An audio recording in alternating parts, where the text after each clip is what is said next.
Chapter 26. The moment the fight ended, I felt the full spectrum of those pleasant sensations you get when you push your body way past its limits. Blasting chi through myself wasn't just exhausting, I was straight up forcing the impossible. And the price for that? Yeah, not exactly enjoyable. I immediately dropped to one knee, barely able to bear the wave of agony crashing down on me. And this was only the beginning. Scythe Hero. I turned toward the voice. That woman, she was still alive. Gray, he did something bad. The words barely made it out of her mouth, so quiet most people probably wouldn't even catch them. He made a deal with someone. Made a deal with someone. What do you want from me? Please, her eyes were clouding over. Punish them before they glazed over completely. She was gone now. Died with her hand still reaching for her husband, who'd been long dead. And even now, it wasn't his hand that killed her, but a monster's. Still, I was grateful. She saved me. I honestly don't know if I would have survived that strike otherwise. And there's this weird feeling gnawing at me. Like something inside me changed, but I can't tell what exactly. Anyway, that wasn't my top priority right now. Dragging my feet, I kept stubbornly moving toward night. I could feel it, she was still alive. But not for long. Her life was draining from her with every second.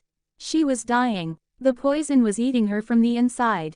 Master, Night barely opened her eyes. Don't talk. You're not dying.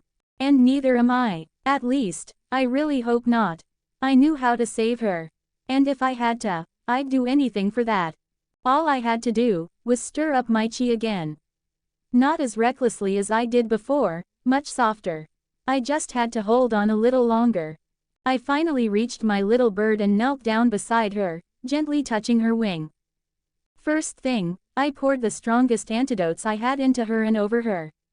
That should help ease her condition, and buy me some time. Now came the tricky part. I couldn't afford to screw this up. Portal, scythe, light wrapped around us, so bright I instinctively squinted. And the next moment, we were standing by the Epic of Dragons clock inside Melromark's church. What the? Two nuns gasped, startled by the sight of my battered self and a giant black bird. Bring me the strongest holy water you've got. I slowly got to my feet, leaning my scythe against the floor to keep from collapsing again. What are you? One of the nuns looked confused at first, but her face quickly twisted into a hateful scowl. The church will never help a demon like you. Leave now before I wasn't in the mood to listen to that crap. And unfortunately for her, she was partly right. The nun doubled over from a knee to the stomach, and I pressed the scythe's blade against her neck. A small trickle of blood slid down to the floor. Then I turned to the other nun, who was still nervously darting her gaze around. Take us to the water. My voice hardened all on its own. And if you do anything stupid, I'll start cutting down everyone we meet on the way. My eyes started itching for some reason, and I think a notification popped into my head, but I wasn't paying attention. Now wasn't the time for that. Yes, please, with stiff, wooden steps, she led me toward a nearby door. Or at least, she was about to, until she noticed I was heading in a completely different direction. Birdie, I turned to Night, who was struggling to breathe. You need to shift to your human form. I can't carry you like this. Okay, she closed her eyes, and for about 5 seconds, she didn't move at all. Then came the weakest poof I'd ever seen. Without the feathers in the way, I could see the purplish blotches all over her skin. Some of them even looked like ulcers. You did good. I patted her head and, with one arm, lifted her, partially resting her on my elbow while hooking her arms around my neck. In her human form, Night was small and light as a feather, so carrying her didn't strain me much. I still had one free hand gripping my scythe, ready for anything. Lead the way. The nun nodded nervously, and off we went. I was sure the strong holy water would help. Because by now, I already understood what happened to Night and that woman's husband. Or rather, I knew what exactly was the root of all these problems. The nun led us out of the clock room and through a side entrance into the neighboring building. Smart girl. She clearly understood I wasn't bluffing when I made that threat. I wasn't exactly in the most stable state of mind right now. I was ready to do whatever it took. I'd knocked out the first nun and tied her up with whatever I could find, just to keep her from doing anything stupid. But even so, I perfectly understood I had a good chance of not leaving the church alive.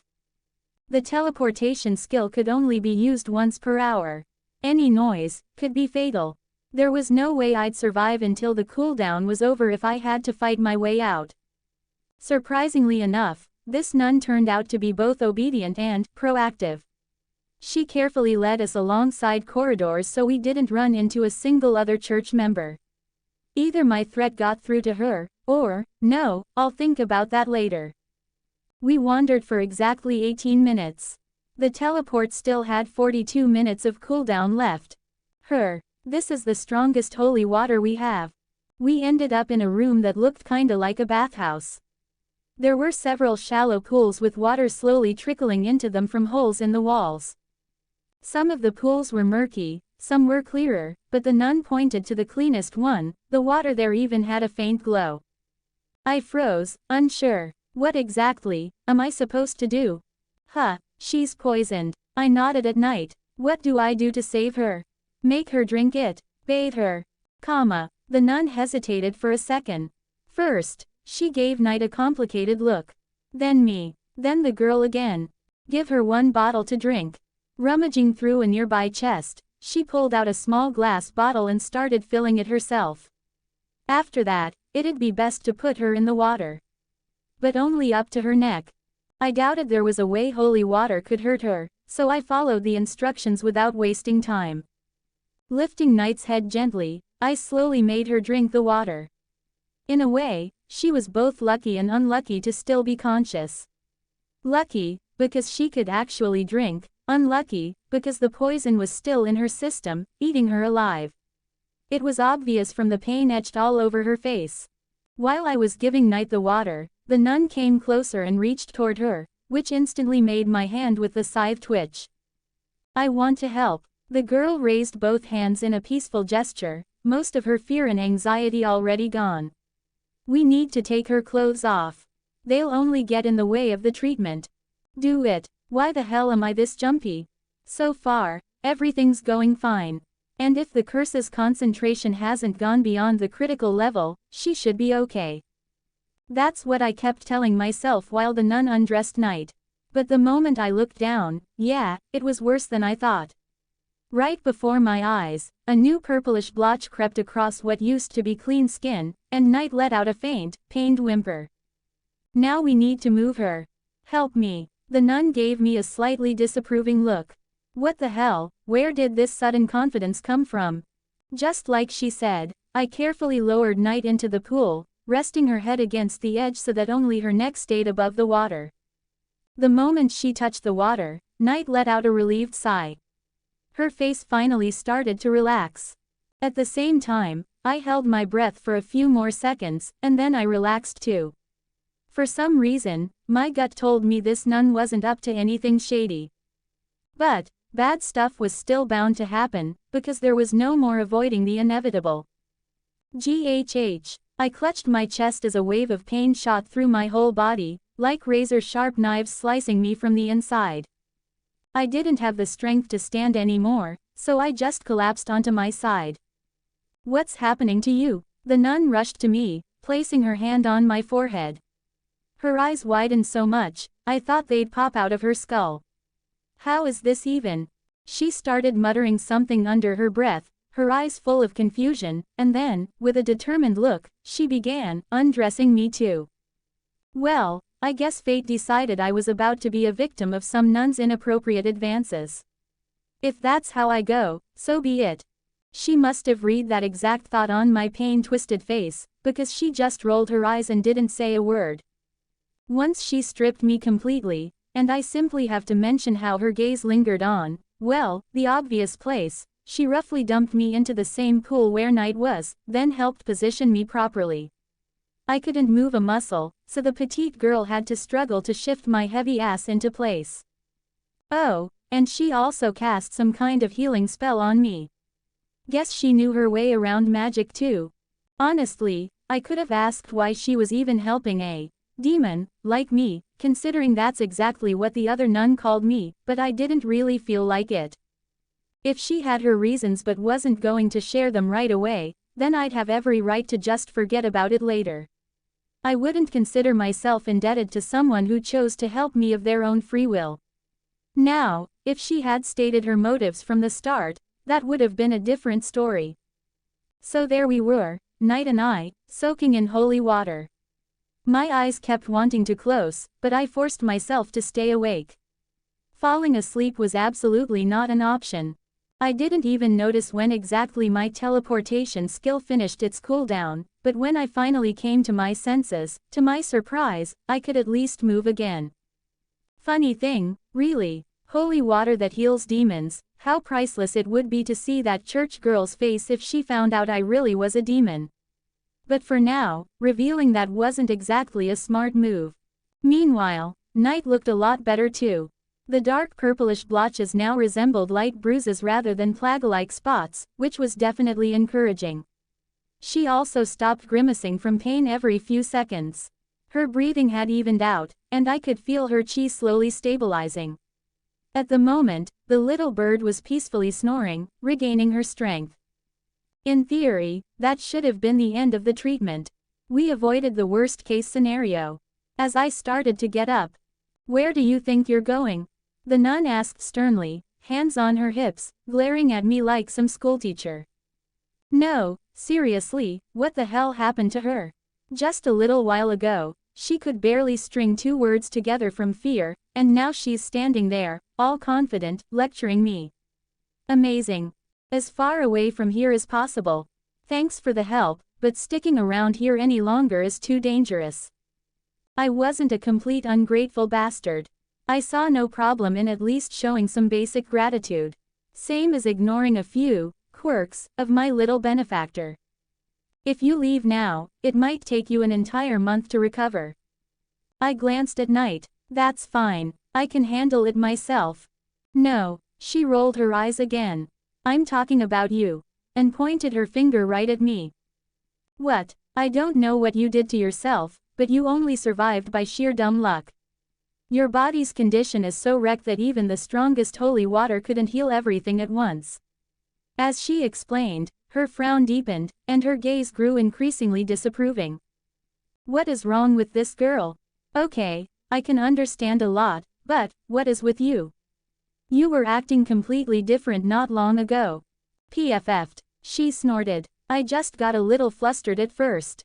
I'm actually one of the most promising sisters in the Church of the Three Heroes. She proudly crossed her arms under her chest and lifted her chin. Oh, I put on my best impressed face. And yet here you are, helping a hero who doesn't even belong to that fancy trio. What are you, a heretic? What, you're the heretic? Eyes wide, she instantly reacted to my harmless provocation. She even switched to you, real quick. But then, out of nowhere, her mood dropped. Actually, it's a lot more complicated than you think. Not everyone agrees with the church's current politics. Yeah, their pope is some kind of lunatic, right? Either he wants to become a god himself, or he already thinks he is, or something along those lines. I can't remember. Doesn't really matter. He shows up, he dies. Simple enough. Anyway, you better stay here for now. She shook her head, her expression returning to normal. Very few people have access to this room. So chances are, no one's going to find you. By evening, both of you should be fine. If she wasn't lying, and I really would be severely weakened for a whole month, that would be, to put it mildly, bad. Especially with the next wave of invasion less than a month away. And in case we got discovered, I could always teleport both myself and Knight out of here at any moment, so. Fine, have it your way. If you insist, I'll stay. I'm not insisting on anything. It's for your own good, not mine. She pointed out fairly, but who cares? She was kinda funny, so honestly, staying didn't sound like a terrible idea. At least I wouldn't be bored. 14 comments 0 vote. Chapter 27. I'd been lying in the pool for, like, 3 hours already, lazily soaking and slowly regaining my strength. Something told me that the nun had underestimated my own regenerative abilities, cause at this rate I was definitely going to be fully recovered way before evening. Once the pain faded, though, I was struck by another, equally horrifying problem. I was bored. Guess I'd already gotten used to constantly being on the move. Back in my old world, I could easily waste hours just zoning out, staring at the ceiling. But here I'd grown addicted to endless traveling and monster hunting. With nothing better to do, I decided to tinker with my weapon and restock the potions I'd used up. Thankfully, legendary weapons were handy like that. They could store not only materials but also the consumables I crafted with them. Honestly, I really should spend more time exploring the full potential of my weapon. Who knows, maybe I could discover something useful that wasn't shown in the canon. I'd been sticking to the canon way too much without even trying to break away from it. That definitely needed to change. Though, it wasn't just the weapon that deserved attention. I still wasn't entirely sure how to approach it, but I really needed to understand my own nature and racial traits better. Demon sounded all cool and mystical, but in reality, nothing about me felt particularly special.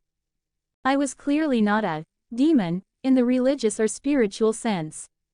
For starters, holy water still worked on me. Though, that one's debatable. There's no proof it's holy in the literal sense. Maybe it's just got healing properties or was monopolized by the church. History is full of examples of believers slapping a holy label on anything they liked. The water radiated some kind of magic, but I couldn't track its source. Besides, the whole idea of a god existing in a world run by a system, yeah, that seemed like utter nonsense to me. Either that god had totally lost it. Waves, heroes, world merging, magic, different races, the system, it all still felt like the fever dream of a deranged gamer. And yet, no matter how ridiculous it seemed, there wasn't much I could do but accept it.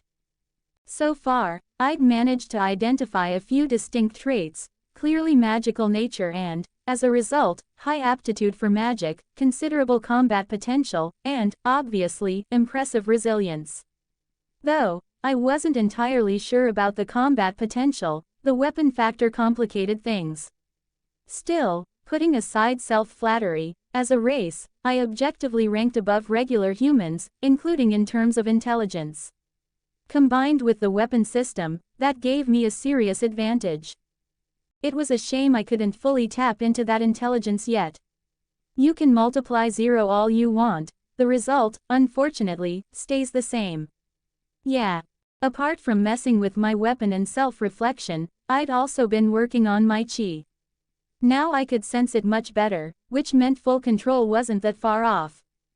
As for mana, it had pretty much surrendered to me. I could feel it from a decent distance and manipulate it freely, enhancing my magic to varying degrees. I just needed to refine my magic skills to unlock its full potential. After all, there was silent casting, the ability to use magic instantly and wordlessly. The only downside was that such magic was noticeably weaker than its spoken counterparts.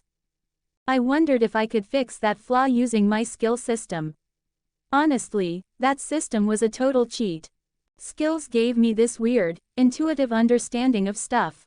Take Scythe Mastery, for example. No normal person from my old world could have learned to wield such a bizarre, impractical weapon on their own. But in my case, the skill handled that for me. If I intended to master something and took steps toward it, the weapon or the world itself would grant me the corresponding skill. After that, based on my experience, once I filled some invisible progress bar by actively using the skill, it would evolve to the next level. Along with that came intuitive knowledge and details I'd never noticed or understood before. If that's not a cheat, I don't know what is. But there was one catch I'd run into not that long ago. Even after maxing out that invisible progress bar, a skill could still stay stuck at its current level.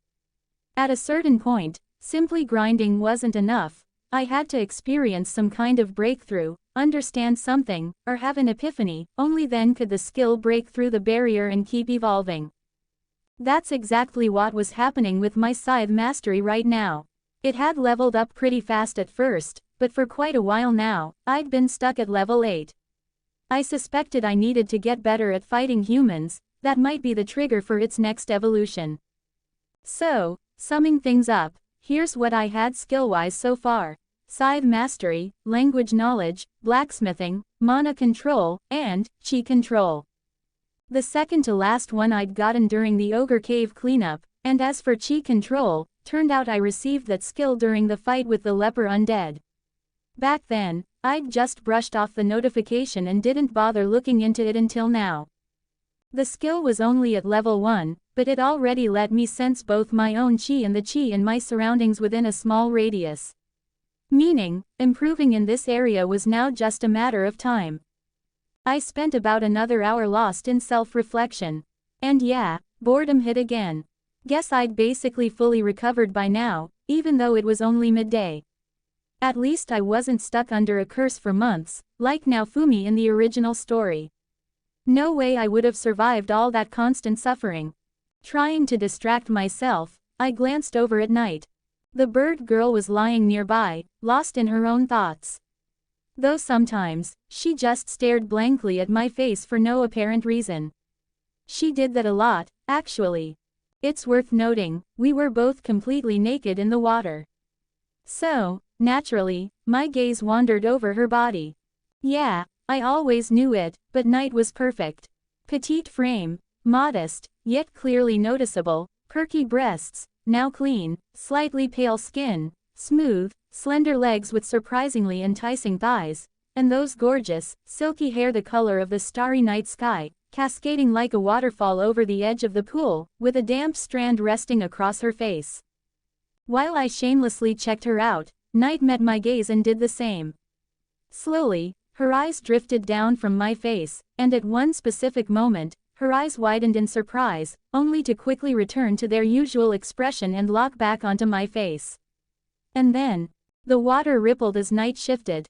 She leaned on my shoulder, gracefully swung her leg over me and plop, just straddled me. Quote. I simply raised an eyebrow in silent question.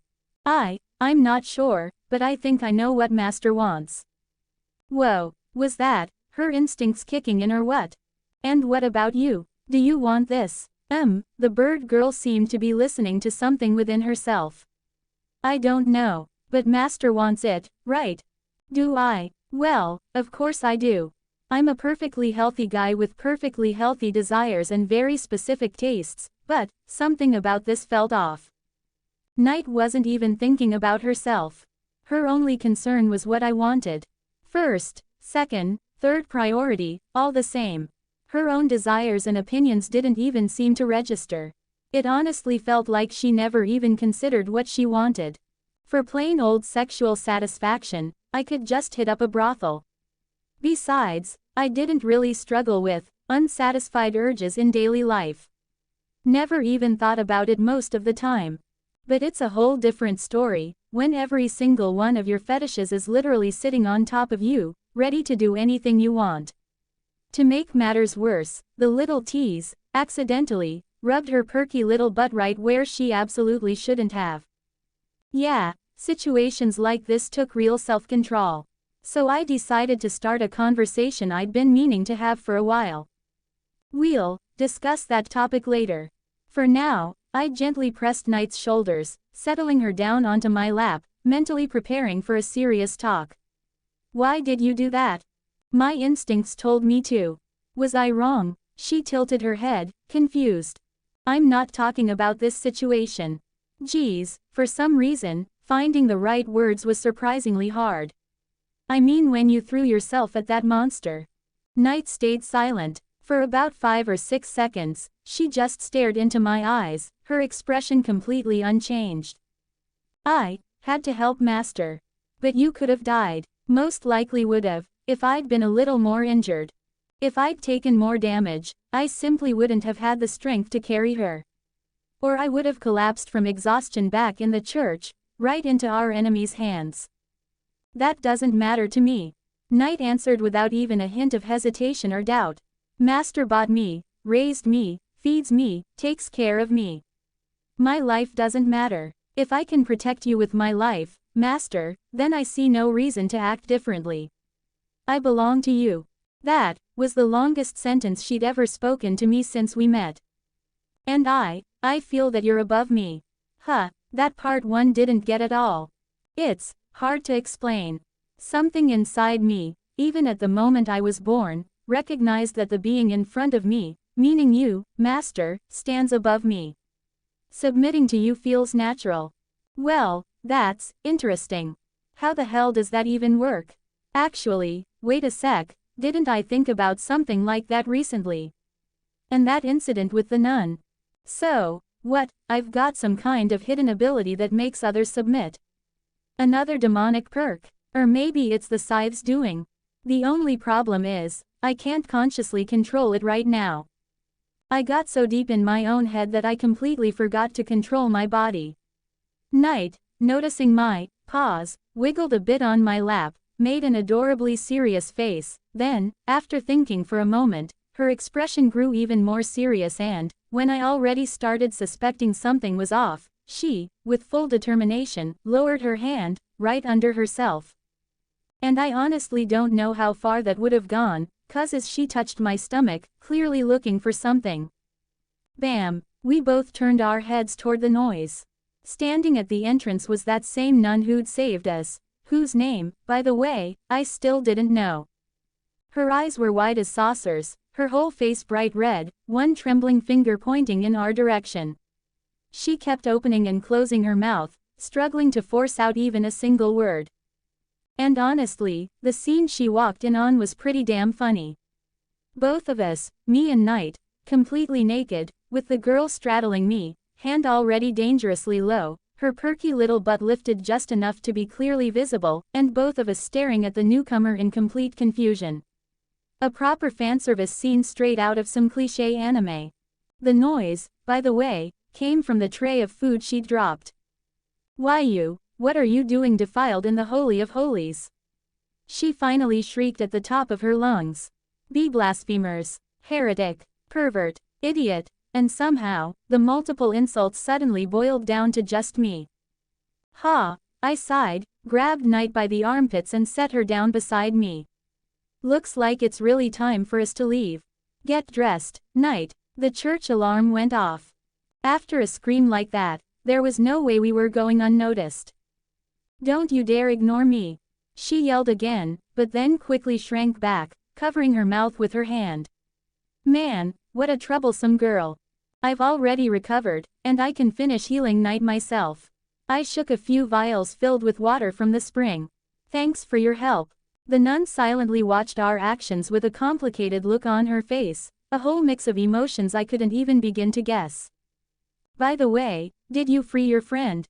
Not that I cared all that much, but still. I moved her to a safe place and gave her a sedative. "She shouldn't wake up until evening." "Well, there's your church sister for you, she never stops surprising me." "Yeah," I chuckled philosophically, deciding to clarify one more thing.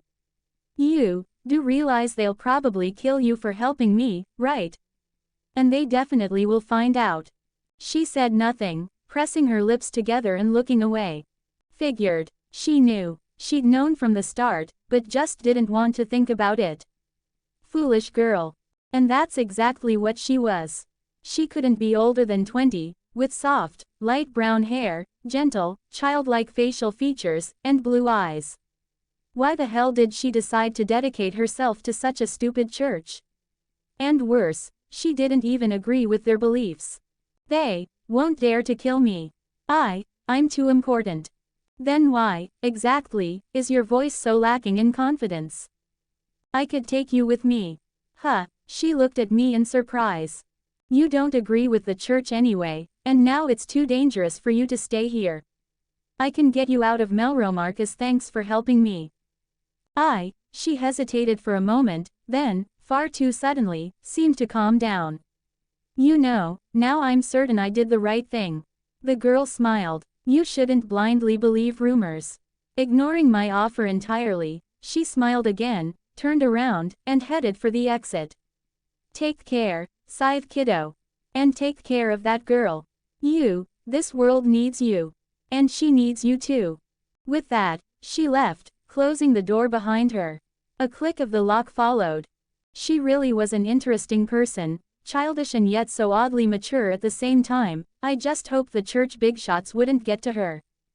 Will she be okay? Asked the bird girl, lifting her head. I don't know, Knight. I see. Just a couple of minutes later, I could already hear the sound of countless footsteps growing closer. Just in case, I erased all traces of our presence to the best of my ability. And when the sound of footsteps was practically at the door, portal scythe, a flash of light enveloped us, whisking us away to a completely different place. Turns out, hero weapons could teleport their wielder to any previously visited location, as long as they could clearly picture it. And I hadn't forgotten my main goal, to claim the core of the dragon Ren had slain. So, I ended up among the ruins. Looking around, I quickly recognized the place. It was that same village where I'd fought the leper undead. The village I'd promised to protect. Master. Yeah, we failed. Knight probably didn't manage to finish off all the monsters in time. She'd clearly prioritized coming to help me instead. I had no idea how she'd even sensed I needed help. And after the fight with the undead, I immediately teleported us out, leaving the village to be torn apart by the remaining monsters. But, even if I'd thought about it sooner, it wouldn't have changed anything. Knight was dying, and I had no time to hunt down the monsters. I've already said it, she was way more important to me. It sucks that it turned out this way, but I couldn't have done it differently. Let's look for survivors. I still have questions. Okay. And so, we split up, searching the village for people who, realistically, were probably long gone. 9 comments 0 vote. Chapter 28. I didn't really expect to find anyone alive, but still, I didn't slack off. I kept my chi control skill running at full power while wandering around the ruins, hoping to pick up even the tiniest trace of life. Every so often I had to deal with a few random monsters drifting around aimlessly. With their brain, the undead, gone, the leftovers weren't exactly dangerous. Pretty obvious stuff, but still, magic sense worked best for spotting things like necromonsters, more magic than life in those. Chi sense was sharper when it came to actual life, but didn't cover as much area. For now, magic sense was doing more for me, but who knows how that'll go later. Took me almost an hour to walk the whole village. By the end, I wasn't even hoping to find anyone, just finishing the sweep to say I did. And good thing I did. On the far side of the village, opposite from where I came in, right at the edge, if you can even call it that when there's no real border, I suddenly picked up 2 faint sparks of life. Really faint, but there. Under the wreckage of yet another house, I found an unconscious woman and a man holding her in his arms. She was still alive, barely. Wouldn't stay that way long if I didn't step in. Why you? The guy looked up at me, dazed, once I cleared the debris blocking their way out. It's you left us behind. Didn't take him long to snap out of it and glare at me like he wanted to kill me. Yeah, I did. I didn't see much point in dying with you. But that's not what matters right now. I glanced at the woman, probably his wife. She's dying. You don't want that, do you? What? You can save her. His anger vanished instantly, replaced with confusion, and maybe a flicker of hope. Yeah, but first, I've got a few questions. Yeah, I know, total bastard move. But I didn't really care. I was going to help her anyway. I did feel kinda responsible for what happened. Sure, I know no one else could have handled it better than I did, especially not whoever the villagers could have paid to help. I did everything I could. But hey, human emotions suck. And I don't think I'm that heartless. Questions. Seriously, she's dying. She needs help. She'll be fine, if you stop wasting time and just answer what I ask. GHH. He shot me another angry glare, but bit his lip and kept quiet. There we go. First question, do you know a guy named Gray? He's gone missing. Gray. Yeah, of course I know him. What do you need? His wife said he got mixed up with some shady people before he disappeared.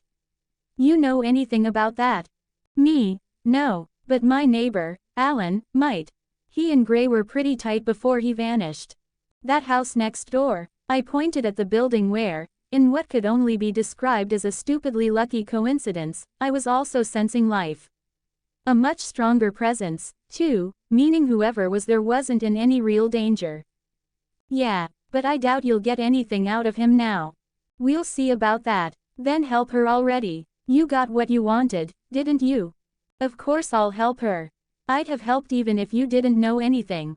What? I didn't answer. Just pulled out a mid-grade healing potion. More than enough for her situation, especially with my passive skills that boosted potion effects when I used them on others. Man, I still wish I had any sort of affinity for support magic. Would make stuff like this way easier. I gave the guy a potion too, but just a weak one. He'd only taken a few bumps. It'd be enough. Thank you, sir, he muttered so quietly I only caught it thanks to the chi still flowing through my body. I just grunted and walked toward the house next door, the last life signal in the village. But hey, 3 survivors after all that chaos. Kinda miraculous. I cleared the debris and found a man who looked to be in his 30s.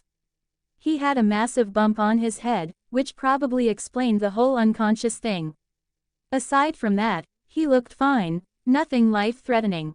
At least, not yet. Phew. A few good slaps later, he finally opened his eyes and looked around, dazed. A man named Gray went missing. What do you know about him? What? He shook his head and squinted at me. Gray, hey. For some reason, he let out a nervous laugh. Never heard of him. Guess we'll need to jog your memory a bit. Without waiting, I stepped on his hand and pressed down.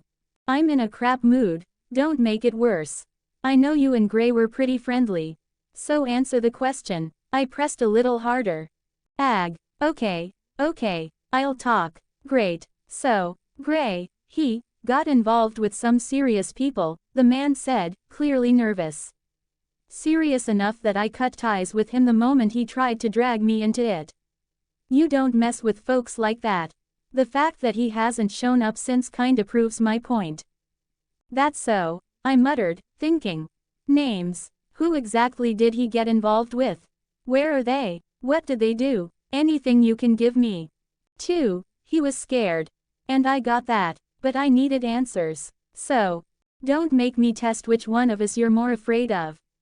Because right now, I'm the one standing in front of you, not them. The guy Gray was dealing with came from the village west of here. Gray started going there a lot before he vanished. He tried to introduce me to the guy, I think his name was Alfred. Always wore a fancy suit. That's all I know. Knowing any more felt dangerous. He wasn't lying. Regular people have super basic chi flow, and they can't control it. Whenever someone lies, it creates little disruptions in their energy, I can sense it, plain as day. Now, if someone can control their chi, even unconsciously, or if they're just a natural-born liar, that's trickier. But this guy wasn't one of those. Just as I wrapped up my questions, Night showed up, leading a small family, a little girl and her parents. Weird thing was, they didn't look like they'd just survived a swarm of undead. The woman caught my confused look, glanced away for a second, then sighed and explained. My paranoid husband built a bunker under the house. He spent years fixing it up like he was prepping for the end of the world. So, yeah, that's how we survived. I glanced over at the guy scratching the back of his head, looking like even he couldn't decide if he was a genius or an idiot. Well, sure, why not? Stranger things have happened. I stood there for a moment, quietly looking over the small group of survivors and piecing things together. The village to the west, that's the direction I'm heading anyway, right? If I'm remembering right, that's the place that's supposed to get hit by the corpse poison from the dragon Ren took down. Now it all makes sense. Shady guy from that village. Gray going there all the time, then coming back as a damn undead. The dragon must have already started mutating and poisoning everything around it. But for Gray to end up that corrupted, was he living near the dragon's corpse? Or inside it. Weird. Really weird. But I still had to get that core, no matter what. I'd figure out the rest along the way if I could. As for the survivors, anyone know if there's a cart left in the village? I asked, not really talking to anyone in particular. Not sure, but I think I saw one on the way here, said the guy with the doomsday bunker. Perfect. Go find it, we'll use it to get you all to the western village. I'll be back in an hour. Wait, Mr. Hero, what about? His wife looked around nervously, like something might jump out at her any second. Night will stay with you. She's strong enough to handle the monsters that are still around. I'm just making a quick trip to Melromark. Can I count on you to watch over them? I looked at Night. Got it, the girl nodded. Good, that'll do. I stopped paying attention to the villagers, murmurs and used teleport. A second later, I was standing in front of a now all too familiar shop. Hey there, Scythe Kiddo. You know, your reputation just keeps getting more impressive, Elhart greeted me. What is it this time? Now I was actually curious. Rumor has it you attacked the church. People are still talking about it. Ah, yeah, that happened, I said with a shrug. So it's true. In part, I needed their help, but they weren't exactly lining up to volunteer. So I had to take an alternate approach. I see, the old man gave me a look, the kind that said, I'm not sure if I should be impressed or worried. Well, can't be helped, I guess. Our king sure makes some strange decisions. Yup, anyway, the reason I'm here, how are my orders coming along? 2 of them are ready. I had a couple good materials lying around, figured I'd put them to use. But for the rest, if you're after top quality, you'll need to bring in some better stuff. I've got plenty of that. Mind showing me what you've made? Of course. Elhart disappeared into his back room and spent the next 5 minutes digging around. When he finally came back out, he was holding exactly what I'd been waiting for. Here, I'd only ever heard of this kind of weapon in passing, but I think it turned out all right. Go ahead, take a look. On the counter to my left lay 2 one-handed scythes with short handles. The idea for them came from a character in a game I used to play as a kid, a scythe-wielding figure who also happened to be the embodiment of death. Why did I think I could dual-wield weapons in the first place? Well, that inspiration came from someone else. Grass, the hero of clan fans from a parallel world. A girl who used fans as her legendary weapon, 1 in each hand. Sure, you could nitpick and say that her title literally uses the plural, fans, while I'm just the Scythe Hero, singular, but hey, rules are made to be bent, right? I made them using the last of the best ore I had. It's called Moon Silver, so I figured I'd call them the Moon Scythes. Hope that's alright. Elhart scratched the back of his head awkwardly. Fine by me. You made them, your call. And honestly, I care more about how they perform than what they're called. Well, they're pretty unusual weapons, so it's hard to say how effective they'll be overall.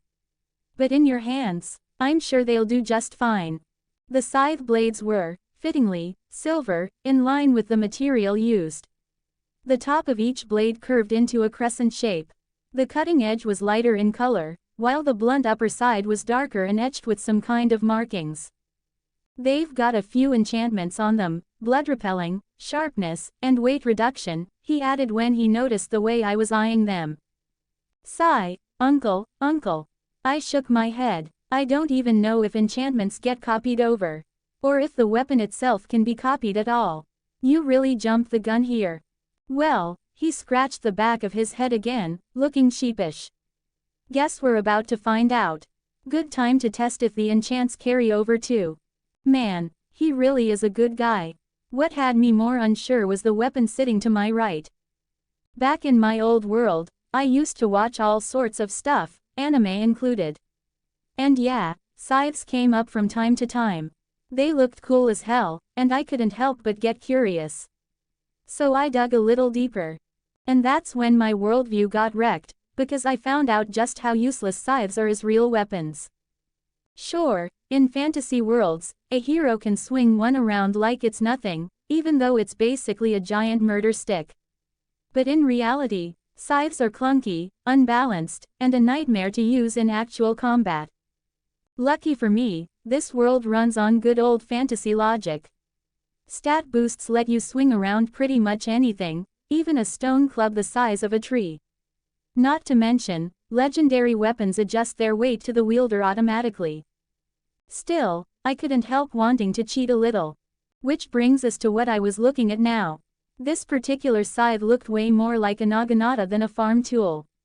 But that was the whole point. In my old world, that kind of modified scythe was called a battle scythe.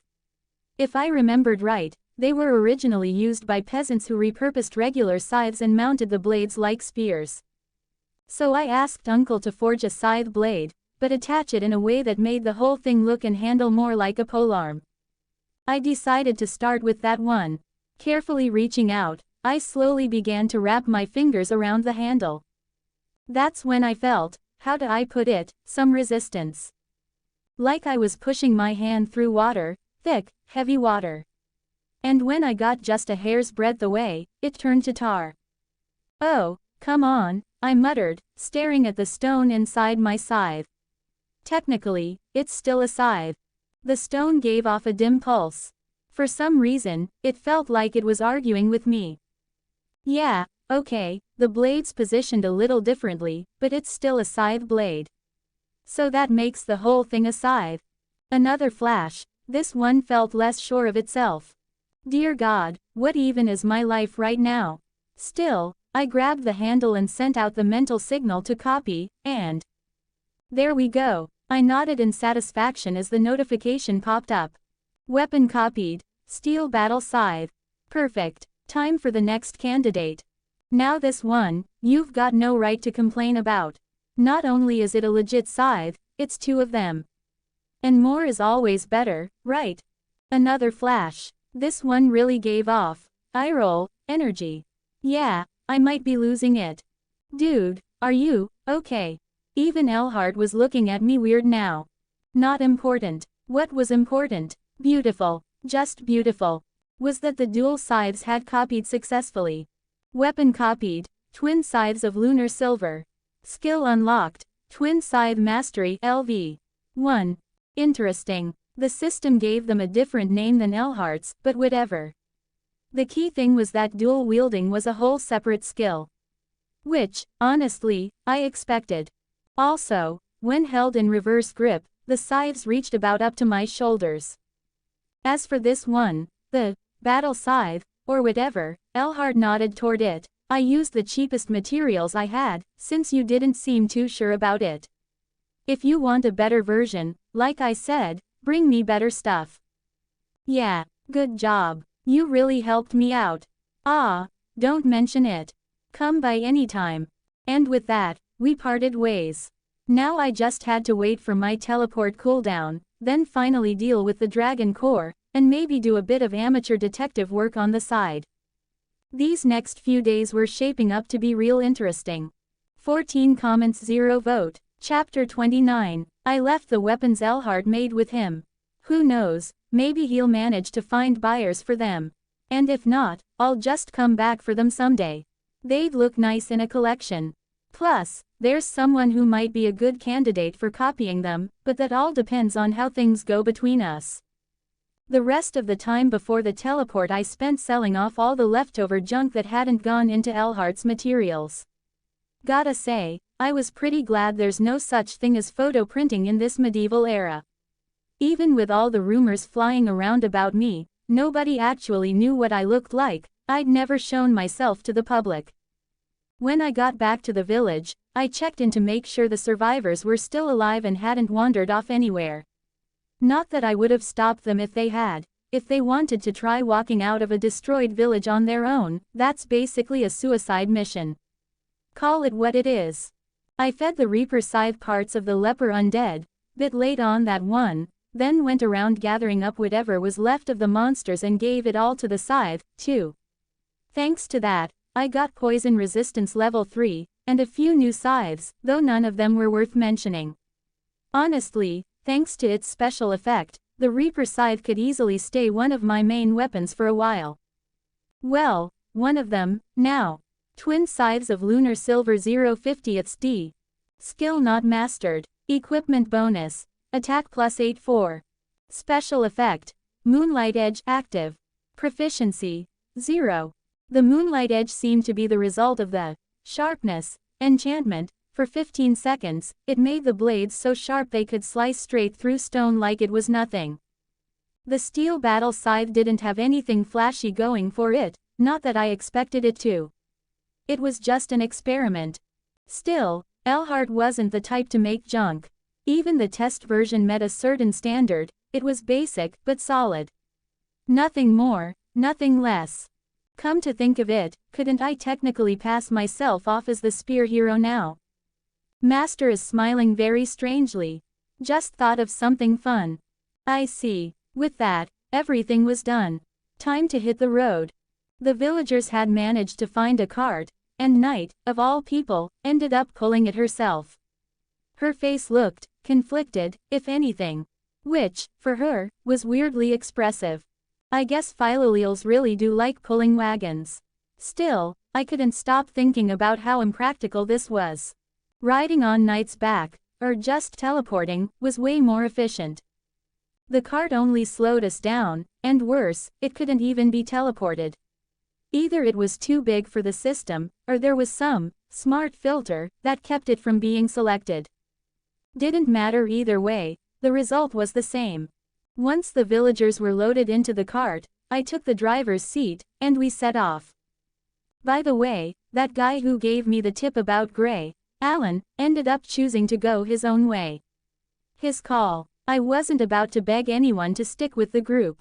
Right behind me, practically at my back, I seated the man whose wife I'd healed.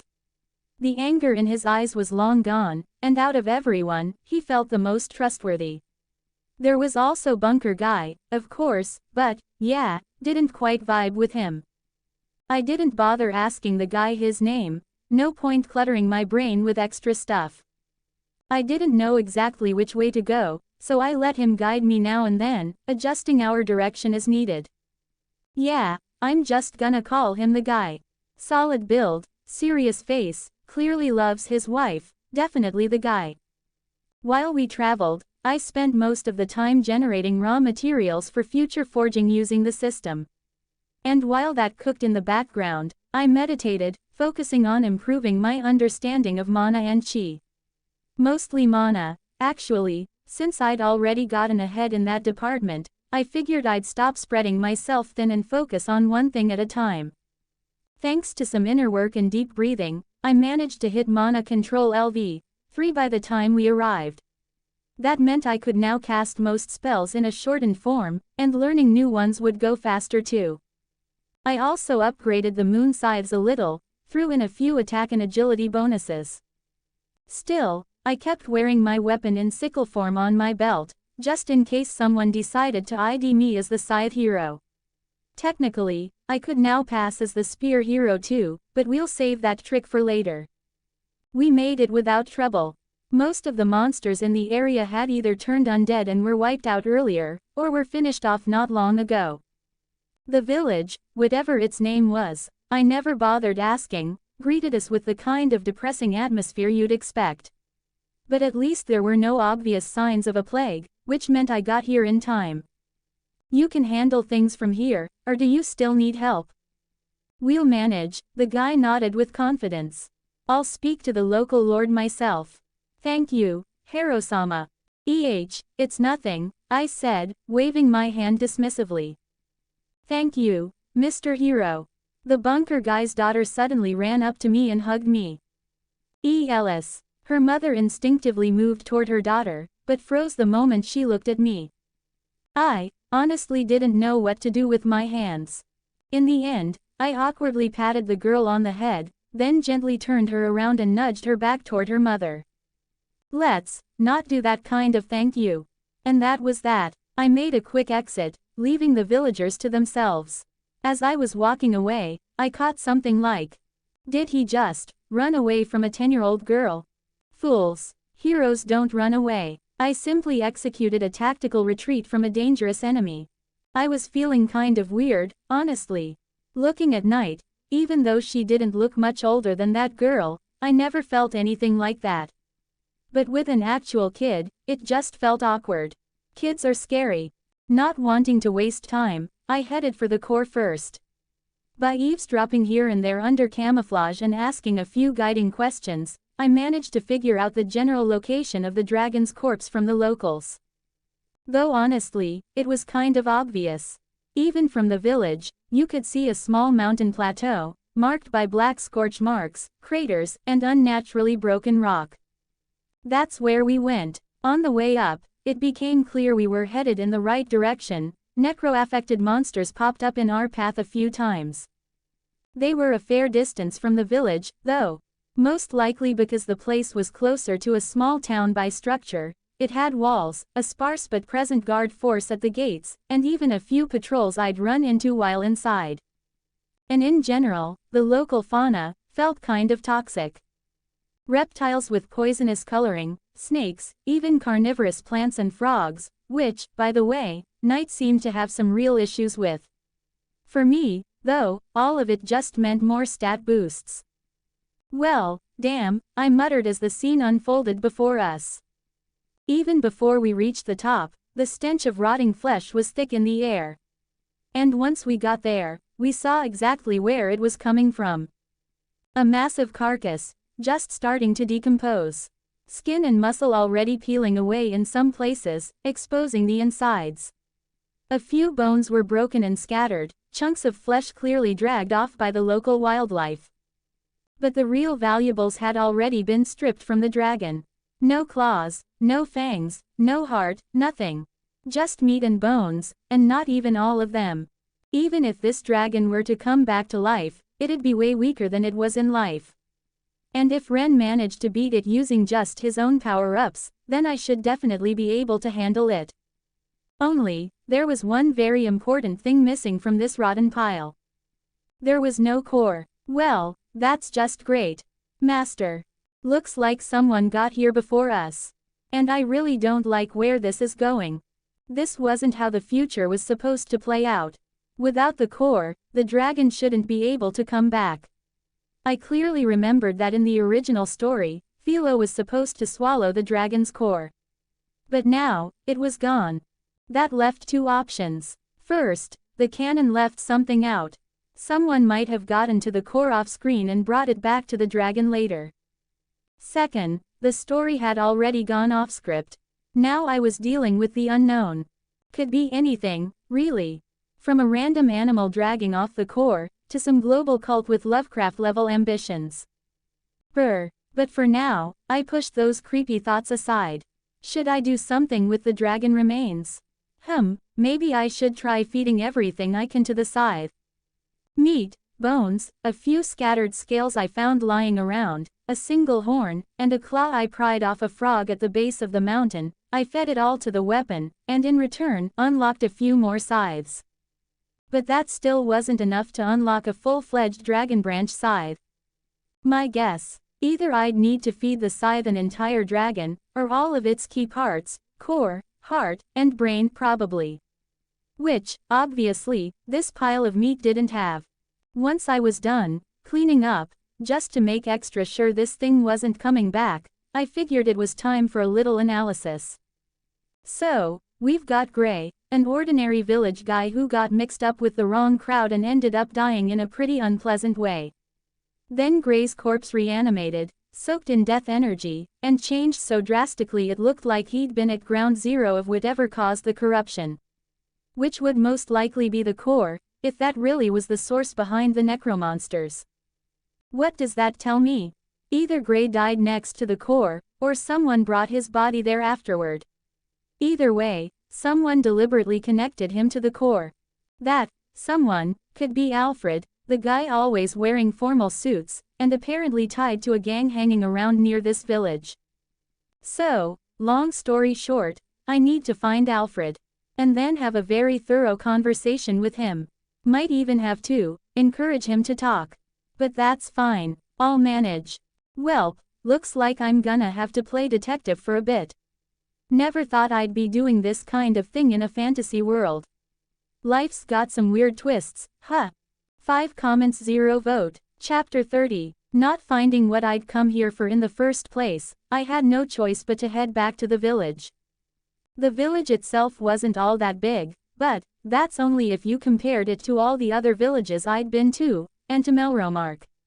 In truth, this one was second only to Melromark in size. Which was kind of obvious. Trying to find one specific person in a place like this was, to put it mildly, a real pain. The only thing I could rely on was the hope that the person I was after had a striking appearance.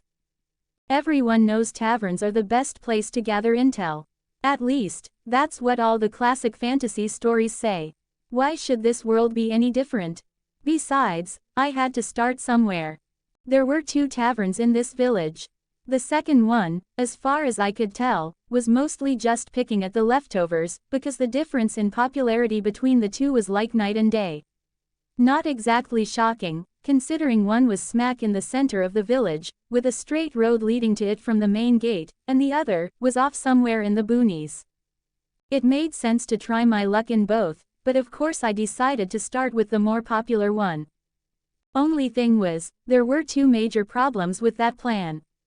The first, sitting in some corner booth and just waiting for someone to loudly spill info about a shady person or the exact clue a random isekai guy like me is searching for, was, frankly, really dumb. The second issue was that if I started openly asking about someone tied to the criminal side of the local settlements, that someone would definitely hear about it. Maybe not right away, but they'd find out. And then 2 things could happen. Either they'd decide not to take the risk and skip town, or, more likely, they'd come shut me up. Permanently, even. All things considered, that second option actually worked in my favor. And it was the fastest to make happen. Hey, boss. Weighing all the pros and cons, I sat down at what looked like your typical bar counter. Well, howdy, if you ain't messing with me, chuckled, presumably, the owner of the place. Or just the bartender, who didn't feel like correcting me. What do you have that's worth a damn? Wouldn't wanna offend a good guest, after all. Ho, I've got a couple of options even fit for his radiance himself. The man chuckled into his mustache and reached under the counter. Here. He pulled out a bottle. The best I've got. Holy Maria, some of my more honored guests say a single bottle can send 5 grown men straight to the heavens. And the taste makes you feel like you're halfway there already. Or so they say. He chuckled again. Personally, I think it's pretty damn good. Then pour it, assuming you're not messing with me. Now we both chuckled, and the guy poured me a drink. He actually took out 2 glasses, but the lady doesn't drink, I said with a smile, glancing at Knight sitting next to me. Oh, got it, my bad. Yeah. Guess I'm just not destined to light up the world with my smile.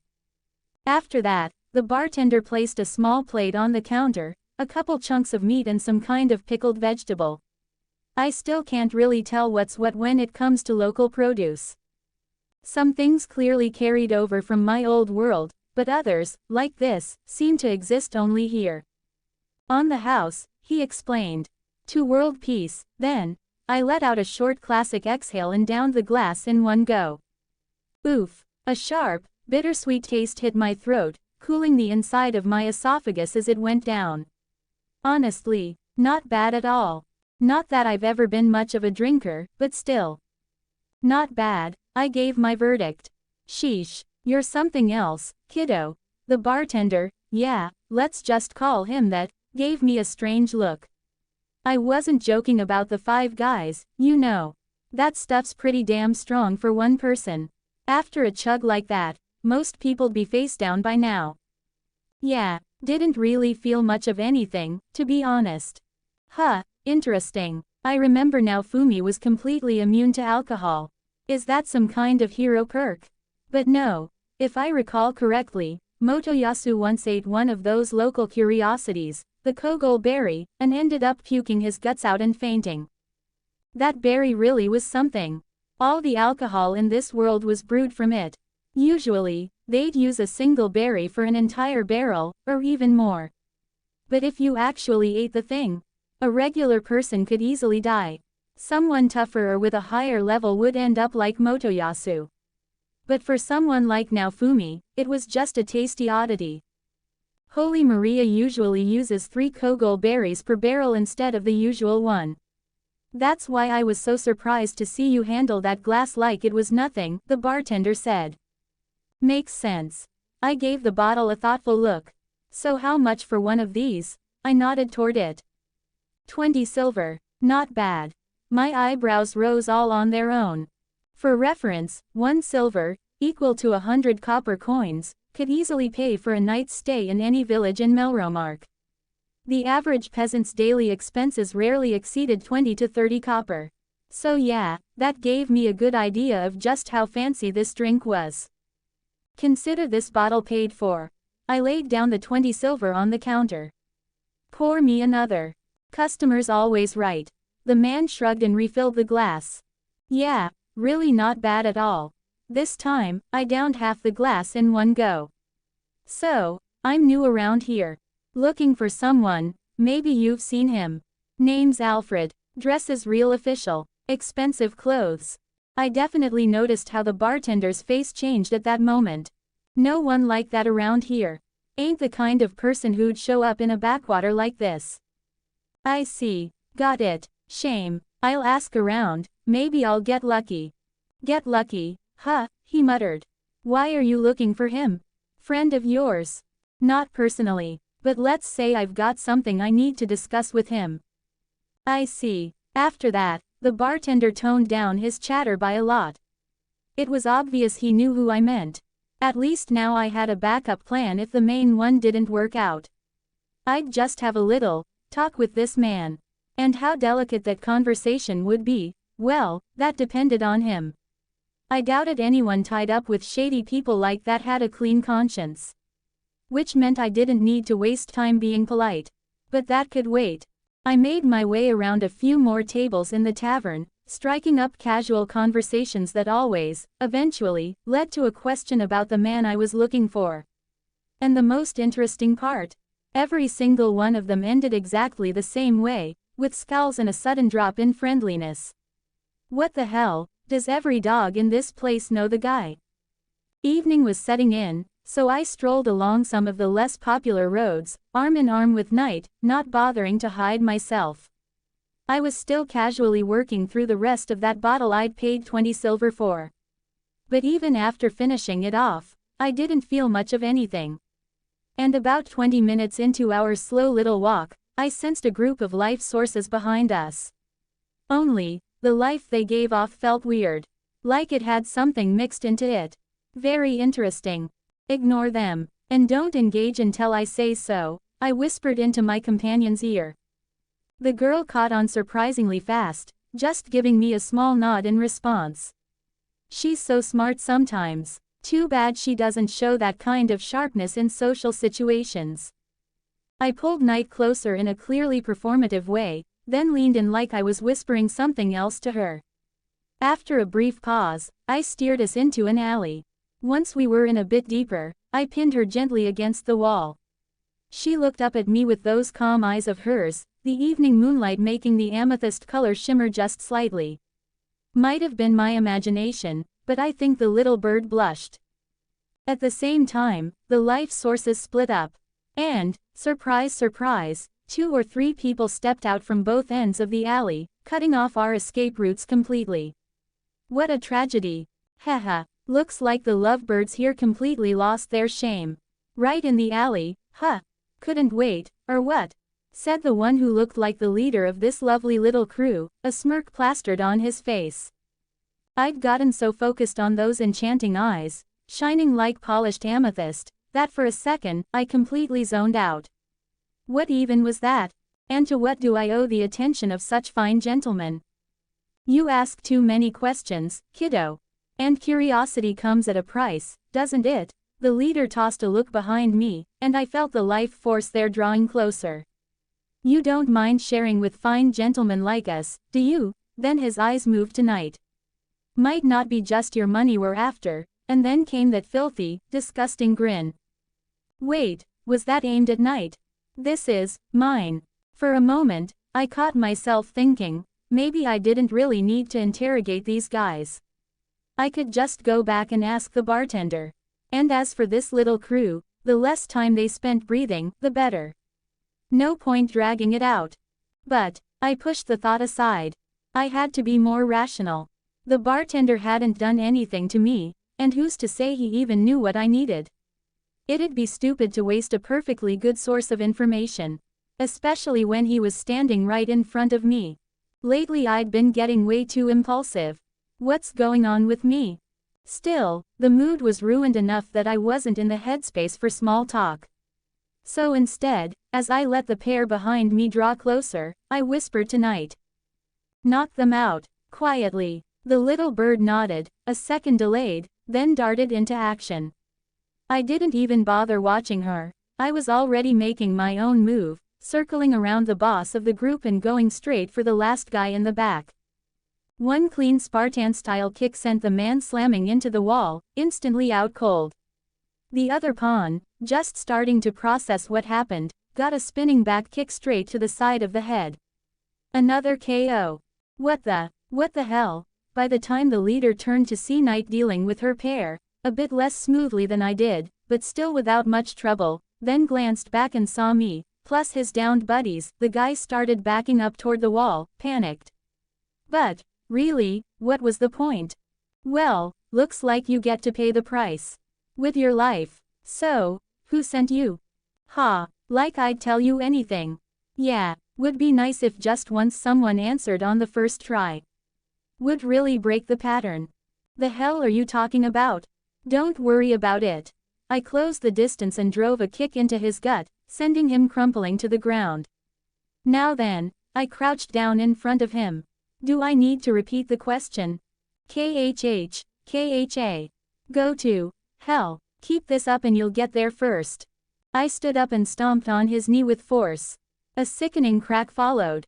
AAMMPH.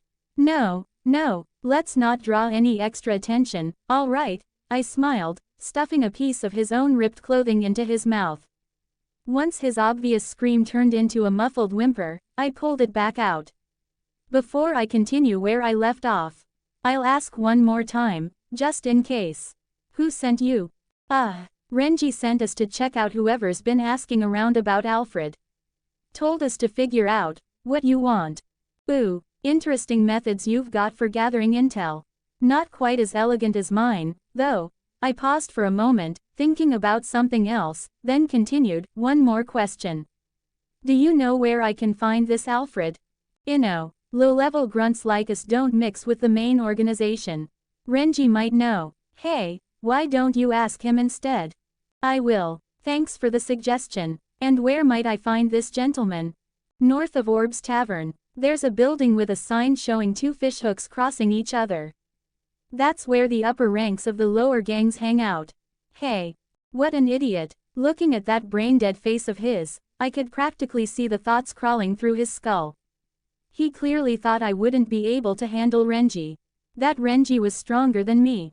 And for some reason, it looked like he'd convinced himself his life wasn't in any danger.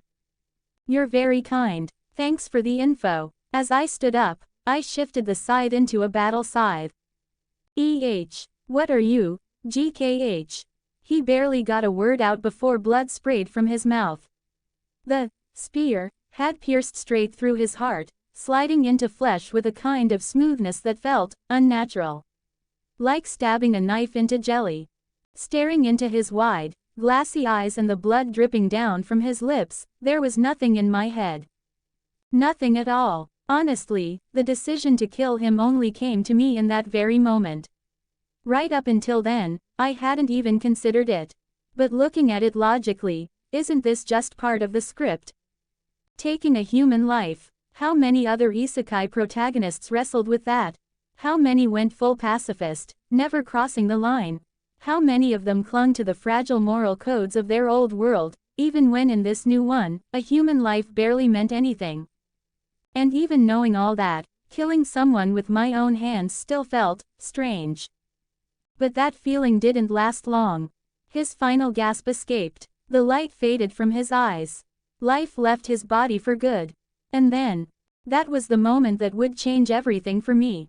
A turning point, The final nail in the coffin of the version of me who once lived an ordinary life, who had ordinary values, who was just another regular person. That version of me died right here with this guy. Because skill activated, life absorption, human kill confirmed, specialty activated, Reaper, Express, 241 plus 482, 2/3, 13 comments 0 vote, Chapter 31. What happened in that alley ended up full of surprises. Still in some kind of trance, one I didn't even fully understand myself, I walked past the rest of the unconscious thugs and drove my weapon clean into each of their hearts. One strike each.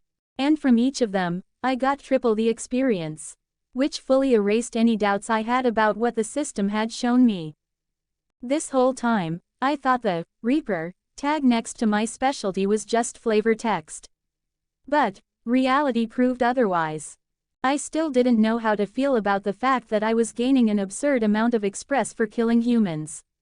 Even the life absorption skill had felt kind of broken already, giving me a solid boost in express from monster kills, but triple experience from people. Honestly, I couldn't even remember if the original system ever gave express for that kind of thing. Quote. Knight silently walked up to me and gently grabbed the edge of my cloak. For some reason, that simple gesture, and the look in her calm, clear eyes, made me settle down, too. There was no point in overthinking things I just wasn't meant to understand. My weapon was the result of a long-running experiment by an entire race, one that spanned who knows so much time. And who knows what methods they used in those experiments. There could be so many hidden variables in this thing that the very thought made my head spin.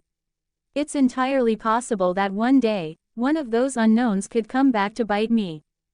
But there was nothing I could do about it now.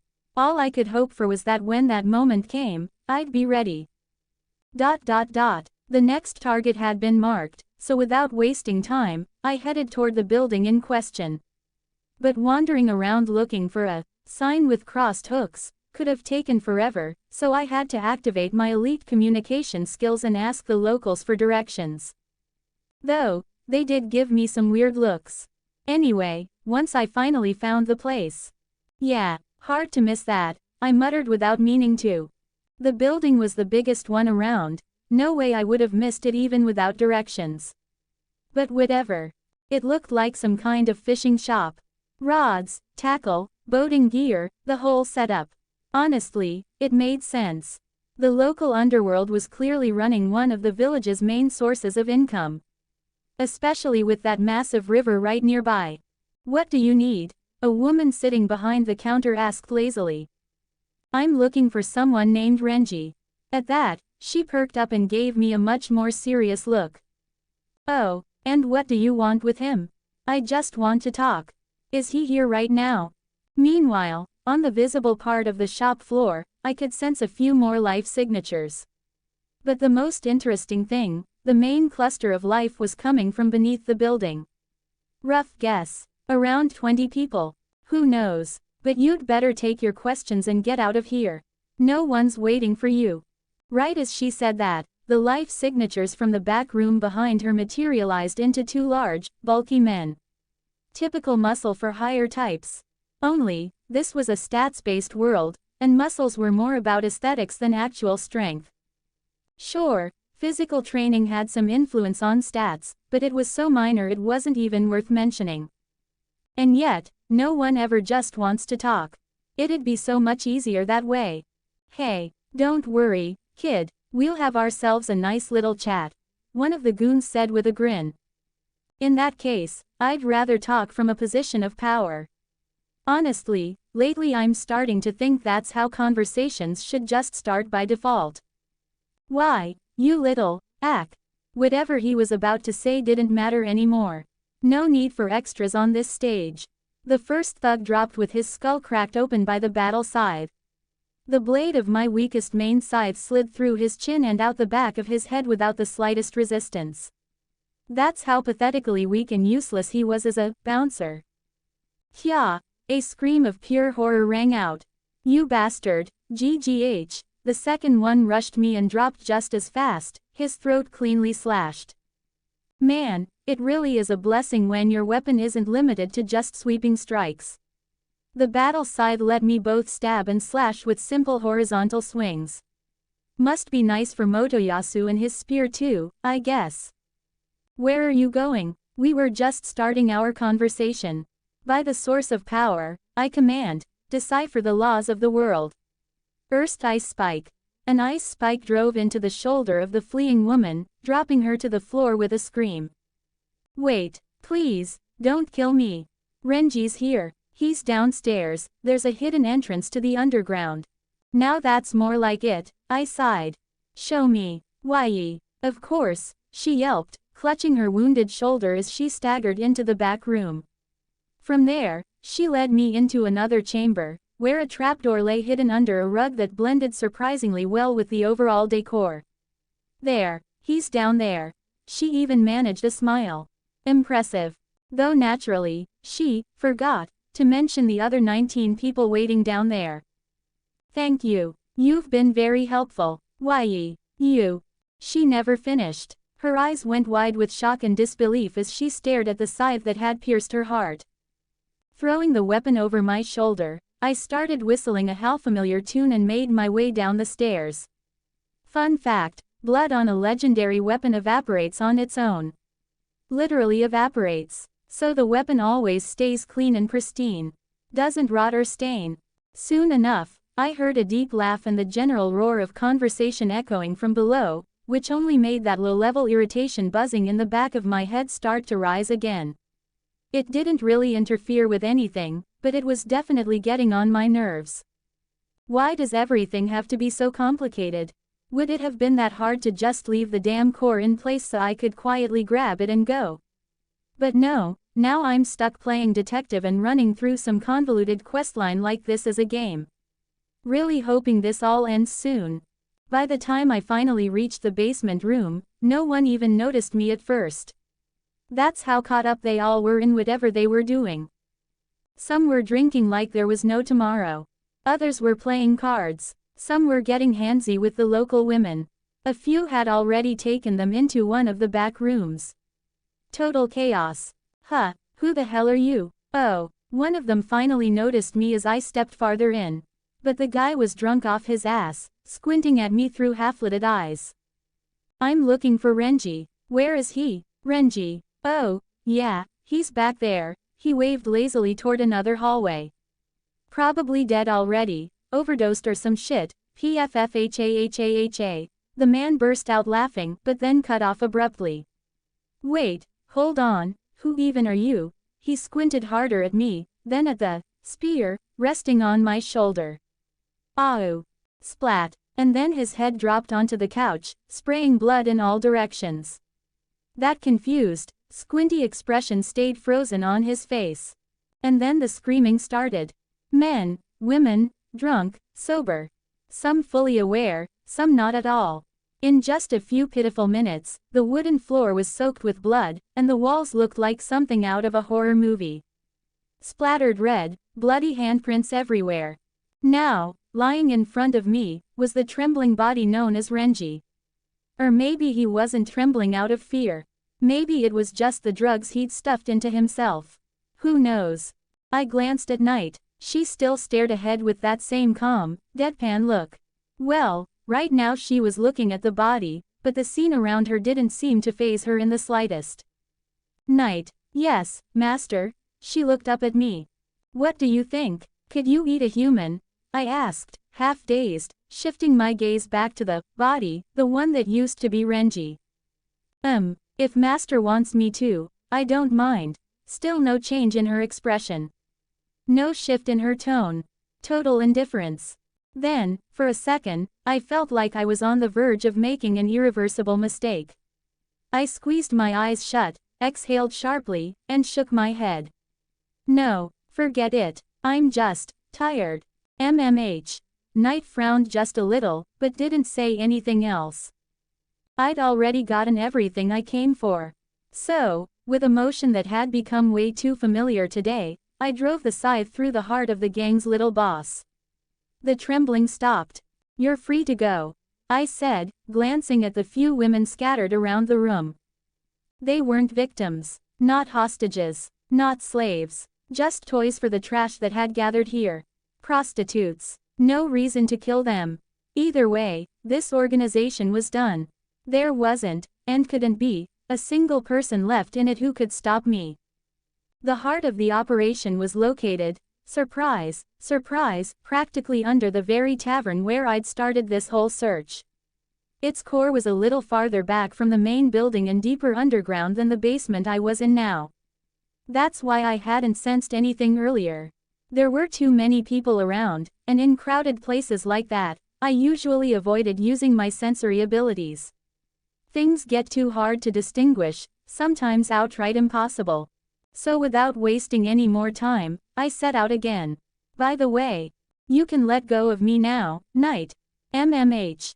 The little bird made that same soft sound, shaking her head from side to side while still clutching the edge of my cloak. And so, that's how we walked the whole way back. Only right before the tavern door did she finally let go, clearly lost in thought about something. Curious, honestly. Once inside, which, unsurprisingly, was a lot livelier in the evening than it had been during the day, I almost immediately locked eyes with someone who was probably Orb. At least, that's what the leader of the gang that attacked Knight and me had called him. The man's eyes widened for a second, then his face turned serious as he sharply whistled and gestured with his hand. The noise in the room dropped fast. A few of the patrons slowly got to their feet. Others glanced nervously around. You have a chance to end this without bloodshed. I looked over everyone who had stood up, then turned my gaze back to Orb. I don't want to turn this place into another massacre. Another. The man closed his eyes, looking tired. What happened to Renji and the others? They're dead. This ends today, whether you help me or not. You still have a chance to minimize how much blood gets spilled. You bastard. You killed Renji. One of the men slammed the table and glared at me with pure fury. You son of a bitch. Wait, you idiot, Orb shouted, but it was already too late. For Renji, the man yelled as he lunged. For Renji, came the chorus of voices behind him, and the whole mob charged at me and Knight. So be it, I muttered quietly, speaking to no one in particular. Tables, chairs, bottles, empty and full, came flying at me, and in return, limbs and blood sprayed out in every direction. In mere moments, the drunken cheer and laughter turned into screams of terror and pain. The once sturdy wooden floor was stained red. Knight still hadn't joined the fight. She just stood there, watching. For some reason, I stubbornly didn't want her killing people. At least not right now. And I was glad she showed no initiative on that front. As the final attacker's head hit the floor with a dull thud, I turned toward the bar. There stood Orb, looking like a man who had accepted his fate, holding a sword limp in one hand, pointed toward the ground. Stepping over a fresh corpse at my feet, I walked toward him. I knew it'd all end like this someday. In some way or another. Reaching the bar, I spotted a familiar bottle on the shelf. Glancing first at the man, then at the bottle, I picked it up, popped the cork, took a few swigs, and... yeah, not bad at all. Walked off, casually waving my free hand toward the bar. He gave me a puzzled look, then turned his eyes toward where I'd gestured. Lying there were 20 silver coins. 15 comments 0 vote. Chapter 32. I already knew what I was looking for, and where. There was only one thought in my head. It had sunk in deep, lodged itself so firmly it wouldn't let go, filling every corner of my mind. I have to end this. I was never a fan of these drawn-out missions. I preferred good old-fashioned, mindless monster slaughter. Monsters don't think, don't scheme, don't play games. They don't have motives, or backstories, or layers of meaning. There's just a monster, and your job is to kill it and get the express. That's it. But now, digging through this pile of rot, I kept stumbling over lives ruined by someone's greed and selfishness. I could feel something inside me, draining out, washed away by a flood of emotions that only kept growing. Emotions the scythe fed on like gasoline to an already raging fire. Somewhere near the start of this whole story, one of my emotions stepped out of line, and like a single rotten card, started to bring the whole house down. Stepping off the last stair and opening the door ahead of me, I was instantly hit with a stench so vile it defied description. A smell so revolting, it felt like it contained everything disgusting in this world. Night. Yes, master. Go back upstairs. Make sure the bartender doesn't do anything stupid. She hesitated. For the first time ever, she didn't respond immediately, without pause. Part of me was glad to see that kind of change, but not now. Not here. Please. All right. After one more glance in my direction, Knight finally obeyed and headed back up. The room I found myself in was massive. From one side, the right side, came the sounds of laughter, pleasure, and bliss.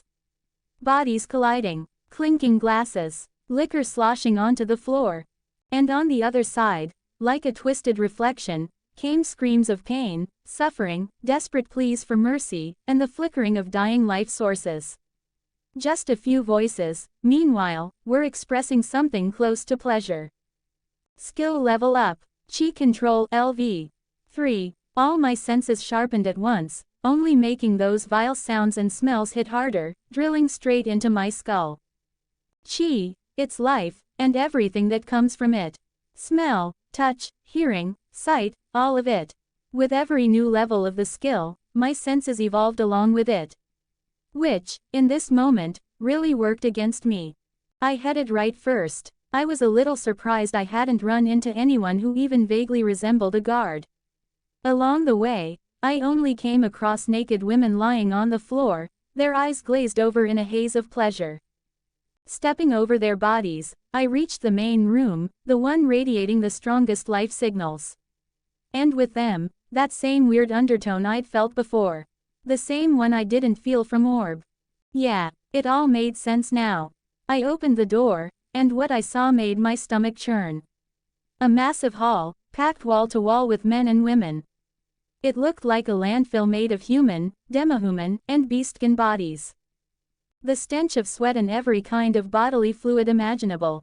A stagnant, barely visible mist in the air with a sickly purple hue. This wasn't the base of a major crime syndicate. This was a kingdom of lust and depravity. I'd made the right call sending Knight back upstairs. Ha! Don't think I've seen you before. Some kind of intruder. One of the men, currently being ridden without a care by a beastkin woman, gave me a blurry-eyed look. And from him, I felt the brightest life force in the whole place. He'd probably undergone a class upgrade. There was a quality to his life energy that even Knight didn't quite match. But that didn't matter. SHHK. A crescent tore loose from my scythe, slicing through everything, and everyone, in its path. Everyone except the original target. Oh ho, you're strong, huh, and pretty good-looking, too. Hey. The man chuckled, having jumped back abruptly. He licked blood off his hand, the blood that had splattered from the beastkin woman I'd just sliced apart. Meanwhile, everyone else didn't even react to the spreading pool of blood on the floor, too locked into whatever they were doing to notice. Disgusting. I could have some fun with you. I'm not in the mood for games. By the source of power, I command, decipher the laws of the world and coat everything in ice field. A wave of frost swept across the entire hall, freezing most of those present to death. I poured 30% of my mana and 20% of my chi into that spell. For the average thugs, which most of these people were, that was more than enough for a guaranteed kill. Especially in their current, helpless state. Whoa, that's serious. The man still looked amused.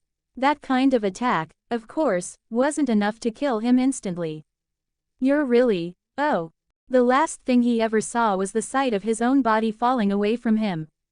A moment later, his head landed on the frozen floor, painting the ice red. My level had already broken past the 70th mark, so even someone with a class upgrade wasn't much of a threat. Mopping up the few survivors was barely an effort.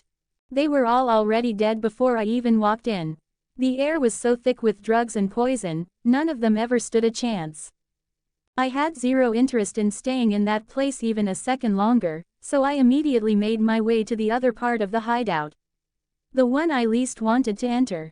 But I had no choice. Room after room, I passed by more of the same. And with each one, the life I sensed grew more twisted, the sounds of screaming and slapping more distinct. Eventually, I stepped into a wide corridor. A large hall opened up in the middle, and at the very end stood something like a throne. To the left of the hall were cages. Slaves, apparently. Their condition wasn't good. Broken, exhausted, barely clinging to life, eyes completely empty. Only one cell stood out. A girl, a demi-human with dog ears. Curled into the corner, her whole body trembling, she stared in horror at what was happening on the throne. Come on, you filthy whore. Make me come, you disgusting bitch. Please. Please, stop. There, like a rabid animal, a man with deathly pale skin and sunken eyes was raping a girl, couldn't have been more than 20, all while carving into her with a knife in his hand. With a detached gaze, I glanced over the lifeless bodies piled at the base of the throne. Some of them looked even younger than Night. The girl let out a particularly sharp scream, and the man, growling in frustration, suddenly slashed her throat in one clean motion and dumped her down onto the heap of corpses. Useless. All of it is useless. That damn orb. Lucas, you bastard. This is all your fault. In a fit of rage, he kicked the stone throne with full force, shattering it completely. His wild eyes locked onto me. And who the hell are you? I silently switched from the battle scythe to the Reaper scythe. For some reason, I didn't want to be mistaken for anyone else in this moment. Besides, the thing in front of me barely resembled a person anymore. His aura was closer to that of a transformed gray. The process wasn't finished yet, but there was no way to call him human anymore, not in any meaningful sense. The system made that clear enough. A faint gray nameplate hovered above his head, the kind that only appeared over monsters. It was blurred, unreadable, like even the system wasn't sure what he really was. But I didn't have any doubts. Not this time. It was obvious, the thing in front of me was a monster. And monsters are meant to be killed. A scythe? Wait, are you that Scythe Hero or whatever? Ha ha, perfect. At least you won't break right away. These useless toys snap too fast. Reaching behind the remains of the throne, he pulled out a one-handed axe. Come on, hero, entertain me. The stone floor beneath his feet cracked with a web of fractures as he charged at me. But he wasn't even close to the leper undead.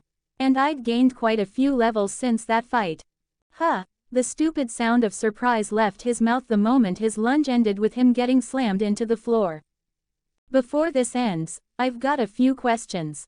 My foot pressed down on his solar plexus, and then dropped lower. A sharp crack rang out.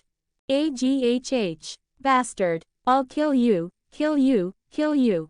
Ha. I'll slaughter every last one of you, and that little useless bitch, I'll make sure she gets special treatment. Ha. The girl with the dog ears flinched hard at those words, curling even tighter into the corner of her cage. His skin went even paler, the blood vessels in his eyes burst, and violet veins began creeping down his limbs. But there's something good in this. He was slipping. Any second now and I wouldn't be able to get a single word out of him. But I had no idea how to stop it. Talk, speak, you freak. But he just kept laughing, violently convulsing no matter how much pressure I applied, no matter how many bones I broke. And then, my eyes itched again. But this time, it was sharp, like a razor across my vision. SPEAK. Skill activated. Life absorption. New skill acquired. Death's Whisper. The body under my foot suddenly went still. No more spasms. No more laughter. Just wide, glazed over eyes. It looked a lot like that nun from the church, after my eyes burned that time. Death's Whisper. A soft breath of death itself, light as a breeze, tempting lost souls to let go of their burdens and slip into stillness. A dreamlike trance, fogging the mind and pulling it into the bottomless waters of oblivion. That's how the skill was described. Up to now, every skill description I'd seen had been blunt and direct. Mechanical, clear-cut. No poetic metaphors. No abstraction, no lyrical prose. But this. Goosebumps crawled across my skin.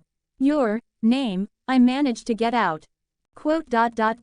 Alfred, he replied, completely emotionless. I hadn't recognized him because he wasn't wearing any clothes, and, honestly, he barely resembled anything human anymore. Tell me about your plan. How you got the core. About Gray, and everything that's happened these last few days. I heard a rumor, he began, speaking in a flat, monotone voice. In the end, it all came down to one thing: Alfred wasn't the one at the top. There was someone above him. Someone from the Melromark nobility, by the name of Lucas. Alfred himself had heard a rumor about a dragon that had been living in the mountains near the village for some time. There was an old belief among the locals that dragons were obsessed with hoarding all kinds of treasures, which, of course, caught the interest of bandits. And soon after, he learned that a hero just so happened to be passing through the area. Didn't take long for Alfred to come up with a plan: use the hero to kill the dragon, and then claim the hoard for himself. With some basic manipulation and a few well-bribed villagers, he managed to point the hero toward the dragon. The job was done. The dragon was slain, and the naive hero didn't even take anything for himself. Instead, he left the materials behind for the villagers, so they could rebuild the town they had supposedly destroyed to frame the dragon. But in the dragon's lair, instead of golden relics, they found only a single girl. Aside from a few basic items and crude furniture, just enough to sustain life for a person, or, in this case, a demihuman. Frustrated and furious, Alfred decided to take what little he had found. He figured a child raised by a dragon couldn't possibly be ordinary. So he made her a slave, intending to sell her for as much as possible. That was the only reason she was still alive and intact. He wanted to learn everything he could about her first to raise her price. He got so fixated on her, he completely forgot about the dragon's core. Only Lucas, that same noble, kept insisting it be delivered to him for reasons Alfred himself didn't understand. But by the time they got back to it, the core had already begun to fester, soaked in the dragon's lingering death energy. Alfred wasn't about to risk his own skin, and sending his own men to die for it made no sense either, not when he was their leader. That's when he remembered a certain simple-minded peasant, or so he thought, who had been hanging around the gang, hoping to be accepted. From there, the picture basically assembled itself. Gray, offered the chance to join a major organization, went out to retrieve the specified item without complaint.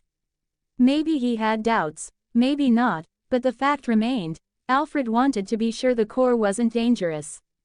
So, for a while, Gray kept it on him, slowly soaking up its death energy. The effect didn't show immediately, it changed its victim little by little. Alfred would come to experience that firsthand later. Once infected, Gray completed the mission, and, obviously, was no longer of any use. So they simply got rid of him. I don't know how he ended up near his home village. Maybe even as a monster, something inside him still tried to return to his wife, fragments of a past self pushing him homeward. But in the end, he became a new source of contamination, and that's what doomed the village. Now it all really starts to make sense, I muttered as the scythe's blade pierced the head of the living corpse. After that, I walked along the row of cages where the surviving slaves were kept. Though for many of them, surviving wouldn't last much longer. Eventually, I stopped in front of the cage with the girl, the one with dog ears and a tail. She was still trembling, eyes full of tears, her face frozen in fear. "And what's your name, little one raised by a dragon?" I said, crouching down in front of the cage. Quote. W. Windia, 21 comments 0 vote. Chapter 33. In the end, all I had to do was get the Moriorless alive slaves to the surface, and that's where my responsibilities ended. I wasn't planning to care about what would happen to them next. That wasn't my business. It's stupid to take responsibility for every person you save. I'd already freed them from a fate you wouldn't wish on even your worst enemy. Everything else was up to them. After Alfred's death, the slave mark vanished from every girl. But before I could leave this wonderful place, I had to collect the thing I started this whole mess for. Yeah, doesn't look great. The dragon core was about the size of a grown man's fist. Normally, it was probably supposed to be red, but now it looked like it had started rotting, covered in black and purple blotches. Which made me unsure if feeding that thing to Scythe was a good idea. So I tossed it into my belt pouch for now. I'll try to find a way to purify it later. Holy water might be worth a shot, who knows? Then again, saying that here might not sound very appropriate, huh? Upstairs, in the tavern itself, Night was already waiting for me, along with the tavern owner, Orb, quietly sitting at the bar. Oddly enough, he was sitting on the customer's side, sipping some drink with a gloomy expression, chatting with my bird. By the way, most of the mess I caused had already been cleaned up, somehow. But the freed girls still looked around with visible fear and disgust at what remained. Not that it bothered anyone else, apparently. I stepped behind the bar, gave the shelf a quick scan, and picked something to treat myself with. Then I placed a second glass next to the first one and filled them both. On the house, I said to the bartender, who gave me a glance. HMPH, he grunted, downing his drink in one go. I shrugged and did the same. That pleasant burning feeling rolled down my throat again. Too bad it looked like getting drunk wasn't happening, unless it'd take a truly astronomical amount of booze. Or, just one berry. Though yeah, I wasn't ready to test that just yet. If I managed to raise my poison resistance to level 5, then maybe. What do you plan to do next? I asked, swirling the liquid in my freshly filled glass. Ha, you're not planning to kill me, right? No. Well, you probably should've. He chuckled and shook his head. If the guy behind Alfred comes after me, I'm in for something worse than death. Lucas Blattwine, huh? I muttered under my breath.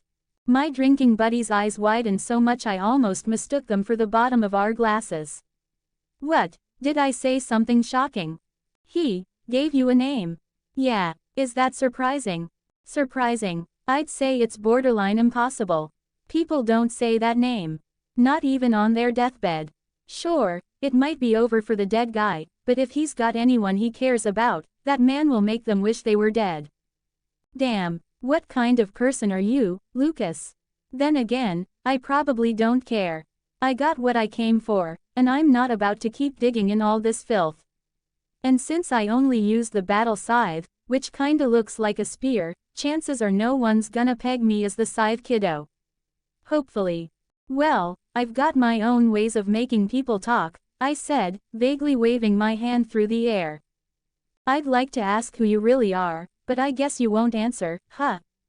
Exactly. I finished off my drink and stood up. Well, this was a nice chat, but I gotta go. You're a good man, Orb, try not to die. What am I supposed to do with them? He asked, still stunned, nodding toward all the girls I'd just freed. Whatever you want. Unlike you, I'm not a particularly good person, so I don't like taking responsibility for my actions. Especially when I can dump it on someone else. Later. Right before turning away, I saw Orb's eyes go unnaturally wide. Yeah, poor guy, he'll manage, probably. Let's go, Night. Yep, the bird chirped and trotted after me. And just as we were about to cross the tavern's threshold. Wait, I heard someone shout, followed by the sound of someone aggressively pushing their way through the crowd. A few seconds later, the face of the same girl raised by the dragon appeared from between the people. Please, take me to the mountain. She blurted out, squeezing her eyes shut and clenching her fists. Why, that one caught me off guard a bit. I have to say goodbye to my father. Please, I'm begging you. Tears welled up in her eyes again. I mean, it's not like it's hard for me to do. But, is it necessary? I could just teleport away right now. No problem at all. What do I get out of it? Honestly, you could call me a moral degenerate. I only asked that question to mess with her. I'd already decided I was going to take her, no matter what she said. Now that I think about it, I've done stuff like this before too. There are a ton of monsters up on that mountain. That's a lie. Knight and I cleared most of them out not too long ago. You could say my escort service is high-level protection. What do I get in return for taking you there? Why you already took my father's core. What more do you want? That's my trophy. Doesn't count. GHH. The girl puffed up her cheeks, groaned, tried to think of something, but couldn't come up with a word. She could have just lied and said she knew about some secret treasure the dragon left behind. Alright, forget it. Let's go. I waved her over. Huh, what? She blinked and looked around in confusion. I said let's go. We're taking you to the mountain. But, what about the payment? She looked completely lost now. I was joking. I gave her the cutest smile I could manage. And I think I actually pulled it off. Windia's face didn't twist in horror. Instead, it flashed through an entire rainbow of emotions. Adorable. She's kinda funny. And even a little cute. But she's still got nothing on Knight. No contest. Come on already. Without waiting for a reply, I finally stepped outside the tavern. Knight followed right after me. Then, after yelling something again, Windia came running out too. This really doesn't feel like a good idea. What are you talking about? See, I don't really know how to put this gently, but a dragon's body is kind of a treasure trove of valuable and useful materials. I really didn't know how to say it nicely. Her father's corpse had literally been taken apart, and the rest of it, I fed to Kosa. No need for her to know that part, obviously. Which is why I had no idea what kind of goodbye she was planning to have. Oh, I get what you mean. The girl instantly grew sad. People are disgusting, especially heroes. Oh, she suddenly slapped her hand over her mouth, not sure if she said that without thinking or realized too late. She looked around 13 or 14, by the way. Not much older than how Knight looks. Yeah, you're not wrong. She looked surprised that I agreed instead of flipping out. But she didn't say anything else after that. In total silence, broken only by the occasional strange glance Windia threw at Knight, we made our way almost to the top of the mountain. Though toward the end, our pace slowed a lot. Well, her pace slowed, and Knight and I just matched her. She probably didn't even realize she was slowing down with every step, like she didn't actually want to reach the top. You know, you don't have to go all the way up there, right? No, I have to. Gotta admit, she was stubborn. If she could just turn that into actual resolve, she'd be doing great. Somehow, we finally made it. We reached the place where all that was left of the dragon still lay. Father. Windia slowly walked up to the bones of her father. Yeah, it sounded as bad as it looked, and there was nothing I could do about it now. Who would have guessed the dragon Ren killed was playing dad? That somewhere in his caves, he kept a treasure way different from what humans imagine. I sure didn't know, and neither did Ren. To him, it was just a monster to slay for XP. And honestly, I would have thought the same. Every single one of us must have dreamed about killing a dragon at some point. It's practically a requirement for anyone dropped into a fantasy world. Meanwhile, Windia just stood there, silently, staring down at what was left of her father with an empty gaze. Do you hate him? What? She snapped out of it, shaking her head. The hero who killed your father. Do you hate him? I don't know. Her face twisted with a mess of conflicting emotions. Maybe, yeah, he took away the most important thing I had. He took away my happy life. Because of him, even if just for a short time, I was a slave. And, if not for you, she actually started trembling, clearly imagining what could have happened if I hadn't shown up. So yeah, I hate the sword hero. I see. That's fair. I paused for a moment, then got curious. So, what are you going to do now? I don't know. I have nowhere to go. I spent my whole life in that cave with my father. I've never seen the world. I get it. Then you'd better leave Melromark. This country isn't exactly kind to demihumans. I don't think I can. Windia dropped her hands, and her ears, looking totally deflated. In his last words, father told me to live a happy life, but, what does that even mean? I had nothing to say. I mean, I'm not exactly the guy to be giving life advice. Please, take me with you. She suddenly blurted out, turning toward me with the most serious face she could manage. What? Seriously, this girl just keeps throwing me off. And it's supposed to be the other way around. Why would I want you? That one I asked seriously. Night was more than enough. Once I figure out how to upgrade her class, everything'll fall into place. I'll have a loyal, all-purpose companion who'll do whatever I say. Windia, though, she didn't exactly scream, useful addition. I can get stronger. Father taught me a special kind of magic, I can teach it to you. I'll be useful, I promise. Special magic taught by a dragon. That actually did sound tempting. But still, the idea of expanding the team didn't sit quite right with me. I can cook, handle chores, and, I can do a lot of other things too. Why are you blushing? Isn't it a bit early to be offering those kinds of services? I don't get it, why are you suddenly so eager to come with us? Because I have nowhere else to go. Man, the speed at which her emotions flipped was wild. Just a second later, her ears perked up again and she raised her little fists. And you're nice. And strong. I'm sure I'll be better off with you. Yeah, I shook my head. That may be true, but there's one thing you got wrong. Now it was my turn to pull a sad face. I'm not nice, Windia. I'm selfish. No, you're not. Yes, I am. I cut her off. I only help people when I feel like it. Orb, the tavern owner, will probably die a pretty unpleasant death because of what I did. I abandoned all those freed slaves, even though they were in shock and had no idea what to do. I'm a jerk and a selfish bastard who doesn't want to take responsibility for anything. That doesn't matter. Windia shook her head furiously. You saved me, and that's a fact. That's all I need. All I could do was let out a heavy sigh. I had nothing left to counter with. At this point, it was either reject her flat out, or give in. So, I guess I'll go with. I have one condition. Yeah, Windia leaned forward, clearly nervous and excited. You have to become my slave. She froze in that excited leaning pose. The only thing that moved was the light fading from her eyes. There's a reason for it. You'll understand later. She looked into my eyes, clearly unsure. Then, all right, I accept, she said like she was diving headfirst off a cliff. Well then, welcome to the team, Dragon's Daughter.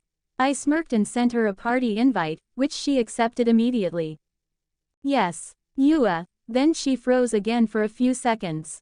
Wait, hold on, Scythe Hero. Haha, there we go, my turn to catch her off guard. Mr. Knot, where are we going next? The girl asked, eyes still closed, hands folded in a little prayer pose. Evening was falling. In that short time, we'd managed to place the slave mark on Windia, sort out the basics of how things would work between us, and move away from the village. We stopped at a small hilltop clearing. From here, you could clearly see both the village and the place that had once been Windia's home. It was from this spot that she said her final goodbye, to her father, and to the place she grew up in. We're heading to Zelto. I've heard of that country somewhere, but, the girl frowned, trying to remember. It's the land of mercenaries and colosseums. Legal ones, and not so legal. And, what are you planning to do there? She asked, eyeing me with suspicion. And when a grin slowly crept across my face, her ears drooped, and her whole posture deflated like a popped balloon. Obviously, I'm going to win every underground tournament I can get into. I grinned from ear to ear. And I'll finally do something I should have done a long time ago. Windia stared at me even more warily. My grin only grew wider. I'm going to become a mercenary. 16 comments 0 vote. Chapter 34. Whether it took long or not, our path led us to Zelto, the land of mercenaries and colosseums. I had a lot of personal goals lined up for Zelto, starting with the simple stuff, like making as much money as possible, and going all the way up to learning blacksmithing. The country was pretty big and full of all kinds of activity, so finding someone to teach me the basics shouldn't be too hard. Naturally, we traveled there riding on Night. Windia was a petite girl, and Night, in her philolial form, was big enough to easily carry both of us without a problem. By the way, is it just me, or has the bird gotten bigger? I'm not sure, but I think I might be able to grow bigger. That was her response when I voiced my thoughts. Interesting. If I remember right, the philolial queen can grow and shrink in size as she ages. Vittoria, for example, could get absolutely massive. But Night hadn't even been alive for a month yet. Could it really be that choosing the egg with the strongest life energy made that much of a difference? I wonder how long it'll take before she can catch up to Vittoria. Speaking of Windia, Orb told me where to find someone who could place the slave seal, so there were no issues there. The girl was now officially my slave. Which, honestly, is a whole story on its own. So, you need my hair? She asked, giving me a suspicious side glance during one of our breaks. Yup, and a drop of blood. Maybe something else too, I don't know yet. Don't make up anything else. She shook her head frantically. Is this really necessary? Yes. Fine. But I still have my doubts. Why is she looking at me like I'm some kind of perv? I mean, sure, I've got some traits worth worrying about, but still, I haven't even given her a reason to be suspicious yet. That's actually why I put a slave seal on you in the first place. Slaves and monsters bound to heroes get massive stat growth boosts. By the way, what level are you right now? Level 7. Father never let me fight, he always handled hunting himself. And the monsters around us were too scared to come close because of his aura. So I barely ever had to battle. That's fine, I didn't take you with me for combat anyway. I've got Night for that. I waved it off. We'll level you up just because we can. Night doesn't gain experience anymore, and it'll help you not instantly die if something happens. That's not very reassuring. Yeah, well, it is what it is. I just shrugged. And I wasn't saying that to make her feel better. The truth is, she was genuinely helpful. She was great at daily chores, which made sense, honestly. I doubt a giant dragon was the one doing the cooking, cleaning, laundry, and all that. So when it came to handling everyday life, Windia was a perfect fit. As I expected, feeding Scythe the ingredients for the slave seal, the ink, her hair, and her blood, unlocked a new Scythe path, the Slave Master branch, which boosts stat and level growth. So, are you planning to upgrade Knight's class in Zelto? She asked, a totally reasonable question, while shooting me a very suspicious look during the process of feeding pieces of herself to Scythe. Nope, not yet. It'd be way too inefficient right now. Windia gave me a confused look, but I didn't bother explaining. Sure, I could wow everyone with my future knowledge, but why bother? It'd only attract the kind of attention I absolutely don't need. What I should be thinking about instead is maybe getting a house somewhere. Or building one. No, too much hassle. Better to just buy one. Thanks to teleportation, I can instantly travel to any place I've already been. So even with my nomadic lifestyle, it makes sense to have a place to call home. I'll try to scout something out in Zelto. On the road, I also kept training Night, regular sparring sessions and combat practice. She kept surprising me. At this point, she'd already learned a few new spells and massively improved her sense of battle.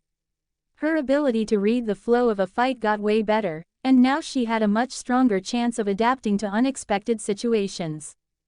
As for me personally, I was making progress too. On the minor side of things, I managed to level up my dual scythe mastery to 3 during those sparring sessions, and also improved both my mana and chi control.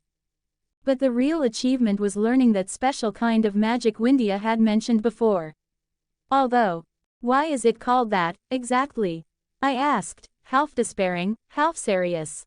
Well, because this magic lets you draw power from the environment and probably from the earth itself, I sighed, letting out a nervous little laugh. Ooh, yeah, Windia clearly didn't get the joke, not that I blamed her.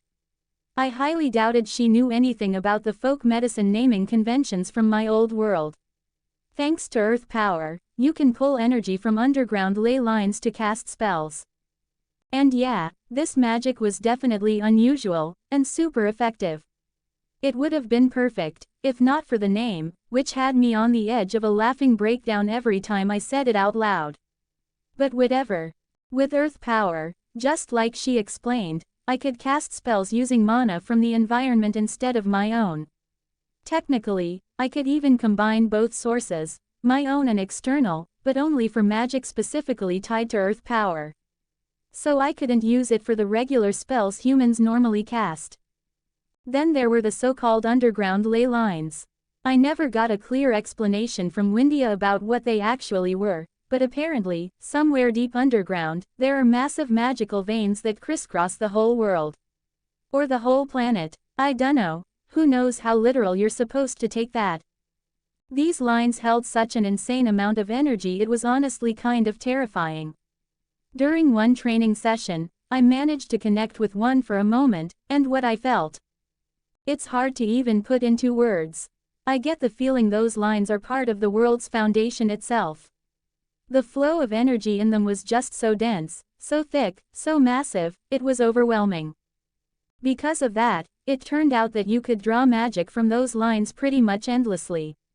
The only limit was how much I could channel through myself, and how good I actually was at using that power. The difficulty of tapping into those lines was obvious from the fact that I only managed to acquire the actual, earth power, skill around the middle of our journey, which, mind you, took over a week. Meanwhile, I picked up the skills for mana and chi practically right after I started working with those energies. Definitely a note for the future, this branch of magic deserves more focus. It's just so, how should I put it, mystical. Honestly, I was sure there was still a ton I didn't know about this world. And the ley lines were a perfect example of that. There wasn't much time left until the next wave, but after it's over, yeah, I should probably dive deeper into research. Not to mention it might be time to learn more about the other world, the one on the far side of the waves. Yeah, lots to do. What's that up ahead? Windia asked, leaning out from behind my shoulder and pointing forward. I was focused on chi manipulation at the moment, trying to get a better feel for my body, so I wasn't really paying attention to the road. I'd left that part tonight. And up ahead, a small procession of wagons was moving along, escorted by a light guard detail riding what looked like oversized lizards. And man, I really hope they don't call those things dragons in this world. Slow down a bit when we get close, Birdie. Okay. Night nodded in her philolial form, which, by the way, looked kind of hilarious, and began gradually slowing her pace.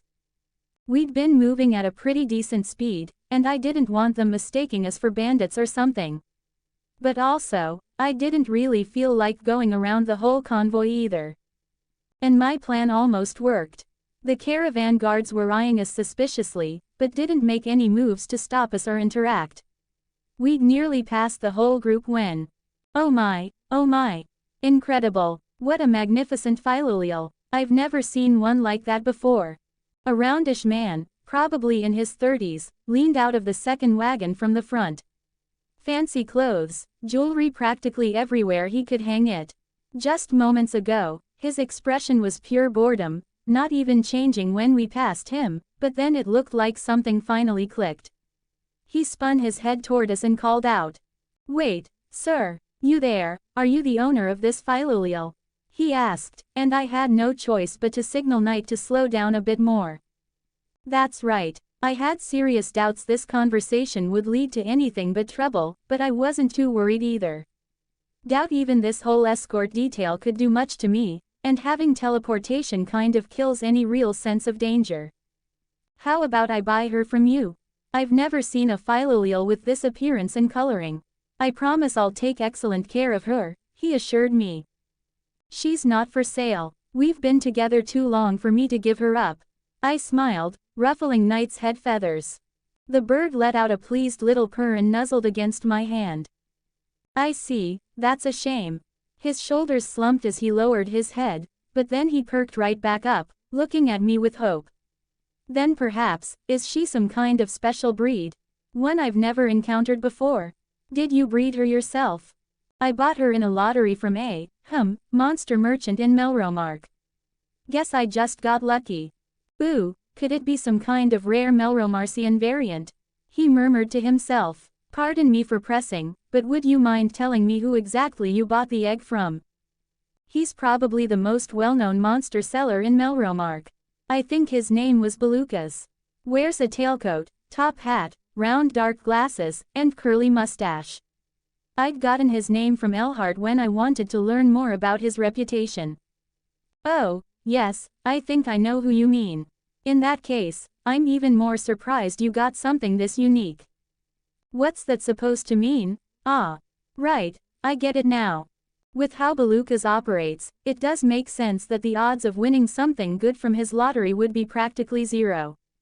Belucas was definitely a textbook merchant, a man with principles he wouldn't break for anything. And that's exactly why he'd never willingly sell something valuable at a loss, unless there was a really good reason. For a while, neither of us said anything. The man seemed lost in thought, and I was busy figuring out what to do next. But just as I was about to slip away while things were still quiet, he came back to his senses. Say, by any chance, are you heading to Zelto? That's exactly where I'm going.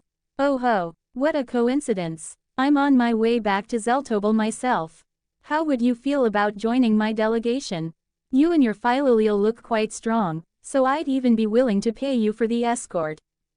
By a lot of standards, this offer looked extremely suspicious, but by just as many, it looked equally tempting. Whoever this man was, he clearly had some kind of influence in Zelto. The fact that he knew a monster slave merchant from Melromark made that pretty obvious. And something told me their connection was strictly business, not just a random passing acquaintance. This guy could be a solid connection for getting a foothold in a new country. If not for Windia, I wouldn't have even hesitated. Night could easily handle herself. But the girl, she was my weak spot right now. If they took her hostage, my options would shrink fast. Sure, I could just abandon her, or ignore her safety and fight my way through, but that's not how I do things. I made the conscious choice to take her under my protection. I'm not going to treat that lightly. I have my own philosophy, my own principles. If I toss those aside, then I'm just an empty shell. With all due respect, sir, while I was deep in thought, one of the guards spoke up, trying to interrupt the man. What is it, Raynor? Do you have a problem with my decisions? Despite the warm smile he'd shown me, his tone toward the guard turned cold, now sounding a lot more like a high-level businessman. My apologies, Lord Pelg. I spoke out of turn. Letting out a short chuckle, the man simply turned away from him and looked back at me, his expression once again cheerful and welcoming. Then I suppose, I'll accept. I see no reason to turn down good company. Excellent. Simply wonderful. In the end, I decided to play nice too. Time would tell whether or not this was the right call. Worst case scenario, it'd be a learning experience. But I really hoped I wasn't wrong. Because I could already imagine how bad things might turn out, both for them, and for me. 10 comments 0 vote. Chapter 35. So, what did you say you're planning to do in Zelto? The road was calm, almost too calm, to the point I started feeling a bit bored. What made it bearable were little chats like this, usually started by Remus Pelg, the merchant I'd met along the way. I hesitated, wondering if I should mention the Colosseum plans. I'm hoping to find a blacksmithing teacher and join the mercenary ranks. Blacksmithing, that's an interesting choice. He paused for a moment, eyeing me thoughtfully. So you haven't considered entering the arena fights? Your intuition never fails to surprise me, I said, shaking my head. Yeah, the tournaments in Zelto are way too tempting for me to pass up. Now it was Pelg's turn to fall into thought, once again giving me that sharp, analyzing stare. What's your opinion on the betting scene there? If I trust my gut, I'd say you have all the makings of a dark horse. Merchants really are terrifying, especially the seasoned ones, like Pelg. Through our talks, I've learned, indirectly, since he never outright said it, That he and his family weren't just big players in Zelto, but in the entire trade world. Ideally, I should probably stay on good terms with him, but I've never been the type to kiss up. I can fake a functional relationship when needed, but that's about as far as I go. Who knows? And just like that, the conversation fizzled out, and I was bored again. We actually got attacked once on the way. I thought, finally, here's my chance. I even started reaching for the battle scythe, but didn't even have time to blink before the poor raiders were already flattened by the hired guards. And just like that, another fantasy trope snapped in two. So, yeah, we made it to Zelto without any serious incidents. We even got through the border without the slightest hassle, all thanks to my new acquaintance's influence. The guards didn't even glance our way, standing stiffly at attention as the entire caravan passed through. What irresponsibility, Windia muttered her own take on the situation. No, that's called not wanting to create problems for yourself. Huh, the girl once again poked her head out from behind my shoulder. Wasting the time of people with that much influence can cost you dearly, especially if they're not in the mood. No one wants to risk their job over it. Influential, she sounded genuinely confused. Ah, right, I keep forgetting, Windia's still a kid. Well, a teenager, to be more accurate. One who spent nearly her entire life in a cave with a dragon. Of course stuff like this wouldn't even cross her mind. Pelg, I began, judging by all his slips and hints, is a pretty influential figure in the world of trade. I might be overestimating him, but I might just as easily be underestimating him. So be careful what you say to him. Better not to burn that bridge. Oh, okay, got it. I could vaguely sense her embarrassment. She definitely got flustered when she misread things or made a mistake. Yep, total teenager. Well then, Pelg spoke up as soon as we passed through the city gates, I suppose this is where we part ways, Mr. Knott. Looks like it, I nodded. Forgive me for being forward, but what do you plan to do first? I'm still very interested in seeing you participate in the tournaments. He smells money from betting, huh? Can't blame him, I'd probably be thinking the same thing in his place. First, I need to find a place to stay. If I end up liking Zelto, I might even buy a house here. After that, I can start thinking about the Colosseums. Oh ho ho, in that case, I may be able to help. Pelg rummaged through his pockets. Here, take this. A moment later, he handed me something that looked like a business card. This has the address of my family's main estate, and a seal that'll get you in right away. Once you've settled in, do come by. I'd be more than happy to assist with some of your endeavors. And I'd gladly become your sponsor in any Colosseum. I'll keep that in mind, I said, nodding as I took the card. Well then, I hope to see you again soon, Knotson. With that, Pelg gave the signal to move out, and his procession quickly disappeared around the bends in the road. So, what do we do now? Windia asked, curiously taking in the unfamiliar surroundings. We'll deal with things as they come. Let's go. Honestly, that was a bit of a blunder on my part. I probably could have asked Pelg for tips on where to find temporary lodging. Now I'd have to dig for that info from random strangers. I didn't even have anywhere to teleport back to, really. Melromark was basically off limits, except maybe for the blacksmith uncle's shop. Too many potential surprises waiting to blow up in my face there. And I hadn't stayed long enough anywhere else to register a new location. After asking around a bit, I finally managed to find something like a tavern that also offered rooms. But the prices there, that was rough. So I ended up wandering around town until almost evening, looking for a more reasonable option. And I actually did find one, thanks to a guy the first ran into just as I was about to give up completely. After hearing my situation, he just chuckled good-naturedly and gave me very detailed directions to a regular old tavern with a decent little inn attached. Turns out the whole problem was that I'd been searching in the city center, where, of course, the prices were insane. Should have figured that out myself. I'm so tired." Windia flopped straight onto the bed the moment we stepped into our rented room. "Wait, why are there two beds?" "Because Night only sleeps with her master," came the deadpan response from the bird, who walked in right after me.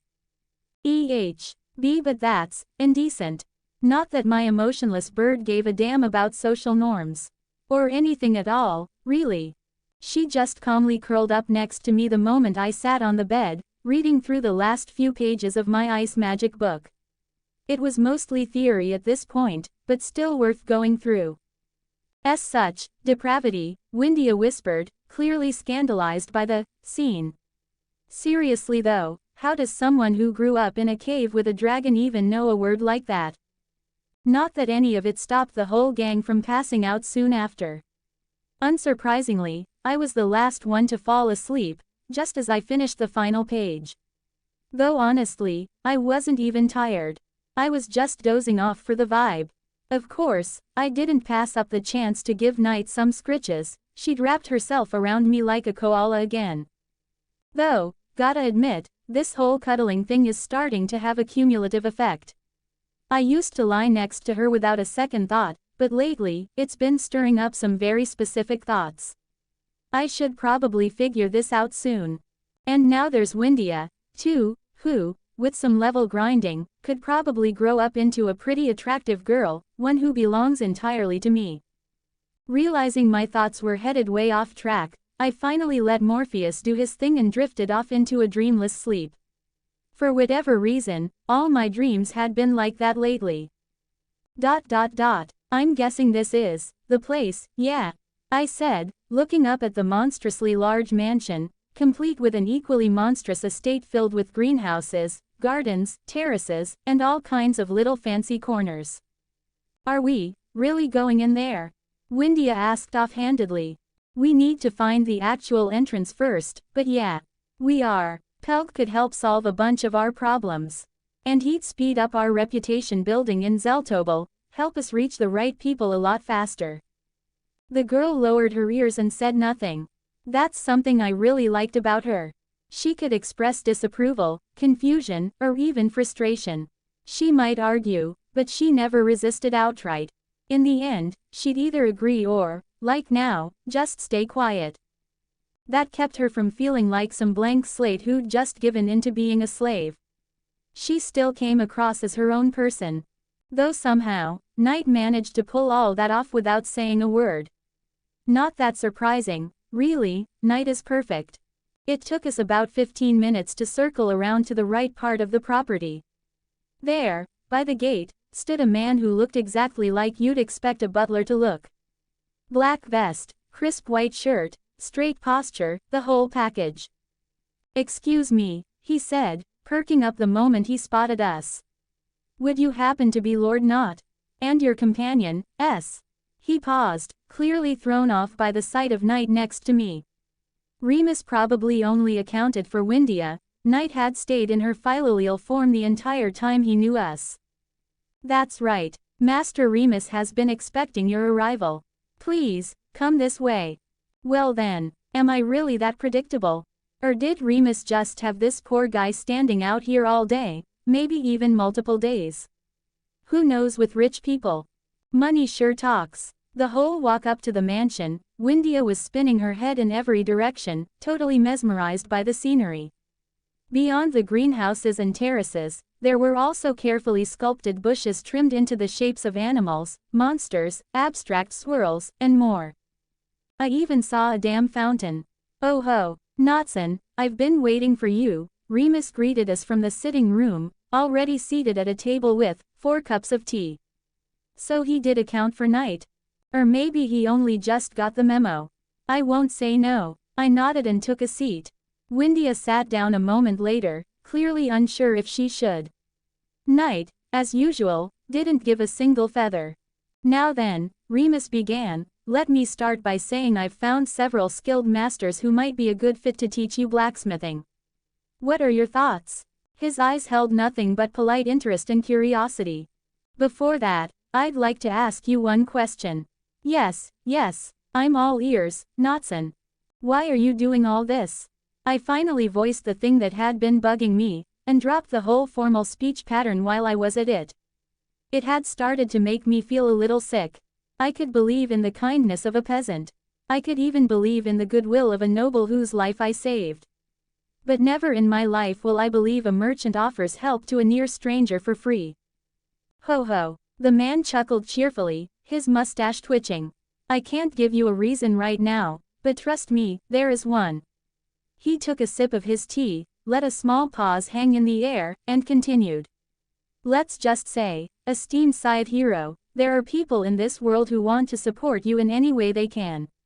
Not everyone is a blind fool incapable of recognizing the value of what heroes bring.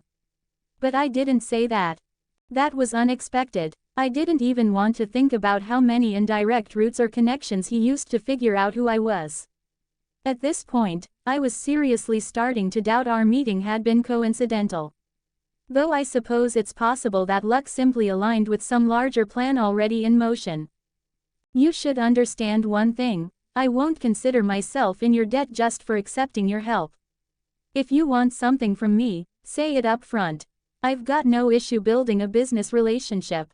I shrugged. No, the merchant waved his head quickly. Personally, I want nothing from you. Think of this as a small fraction of what the people of our world truly owe you. And, if I may add, don't think too harshly of the one reaching out a hand to help. She's currently very busy, and to be frank, things aren't going well for her. So please, try to understand. Wait, is he talking about the Queen? It has to be her, right? Unexpected. I didn't think she'd make any moves before returning herself. That's really interesting. And even more interesting are the connections she clearly has. So it turns out I didn't bet on the wrong horse. Morelia really could be a powerful ally. More than that, working together might benefit both of us, and I'm sure she understands that. She's definitely got more brains than her dear husband in his current condition. Well then, I'm open to cooperation. Where do we start? Well then, Lord Not, Remus said, setting his cup down and folding his hands together in front of him, here's my plan. And from the sly, eager look on his face, I could tell one thing for sure, the time before the next wave was going to be very interesting. To be continued.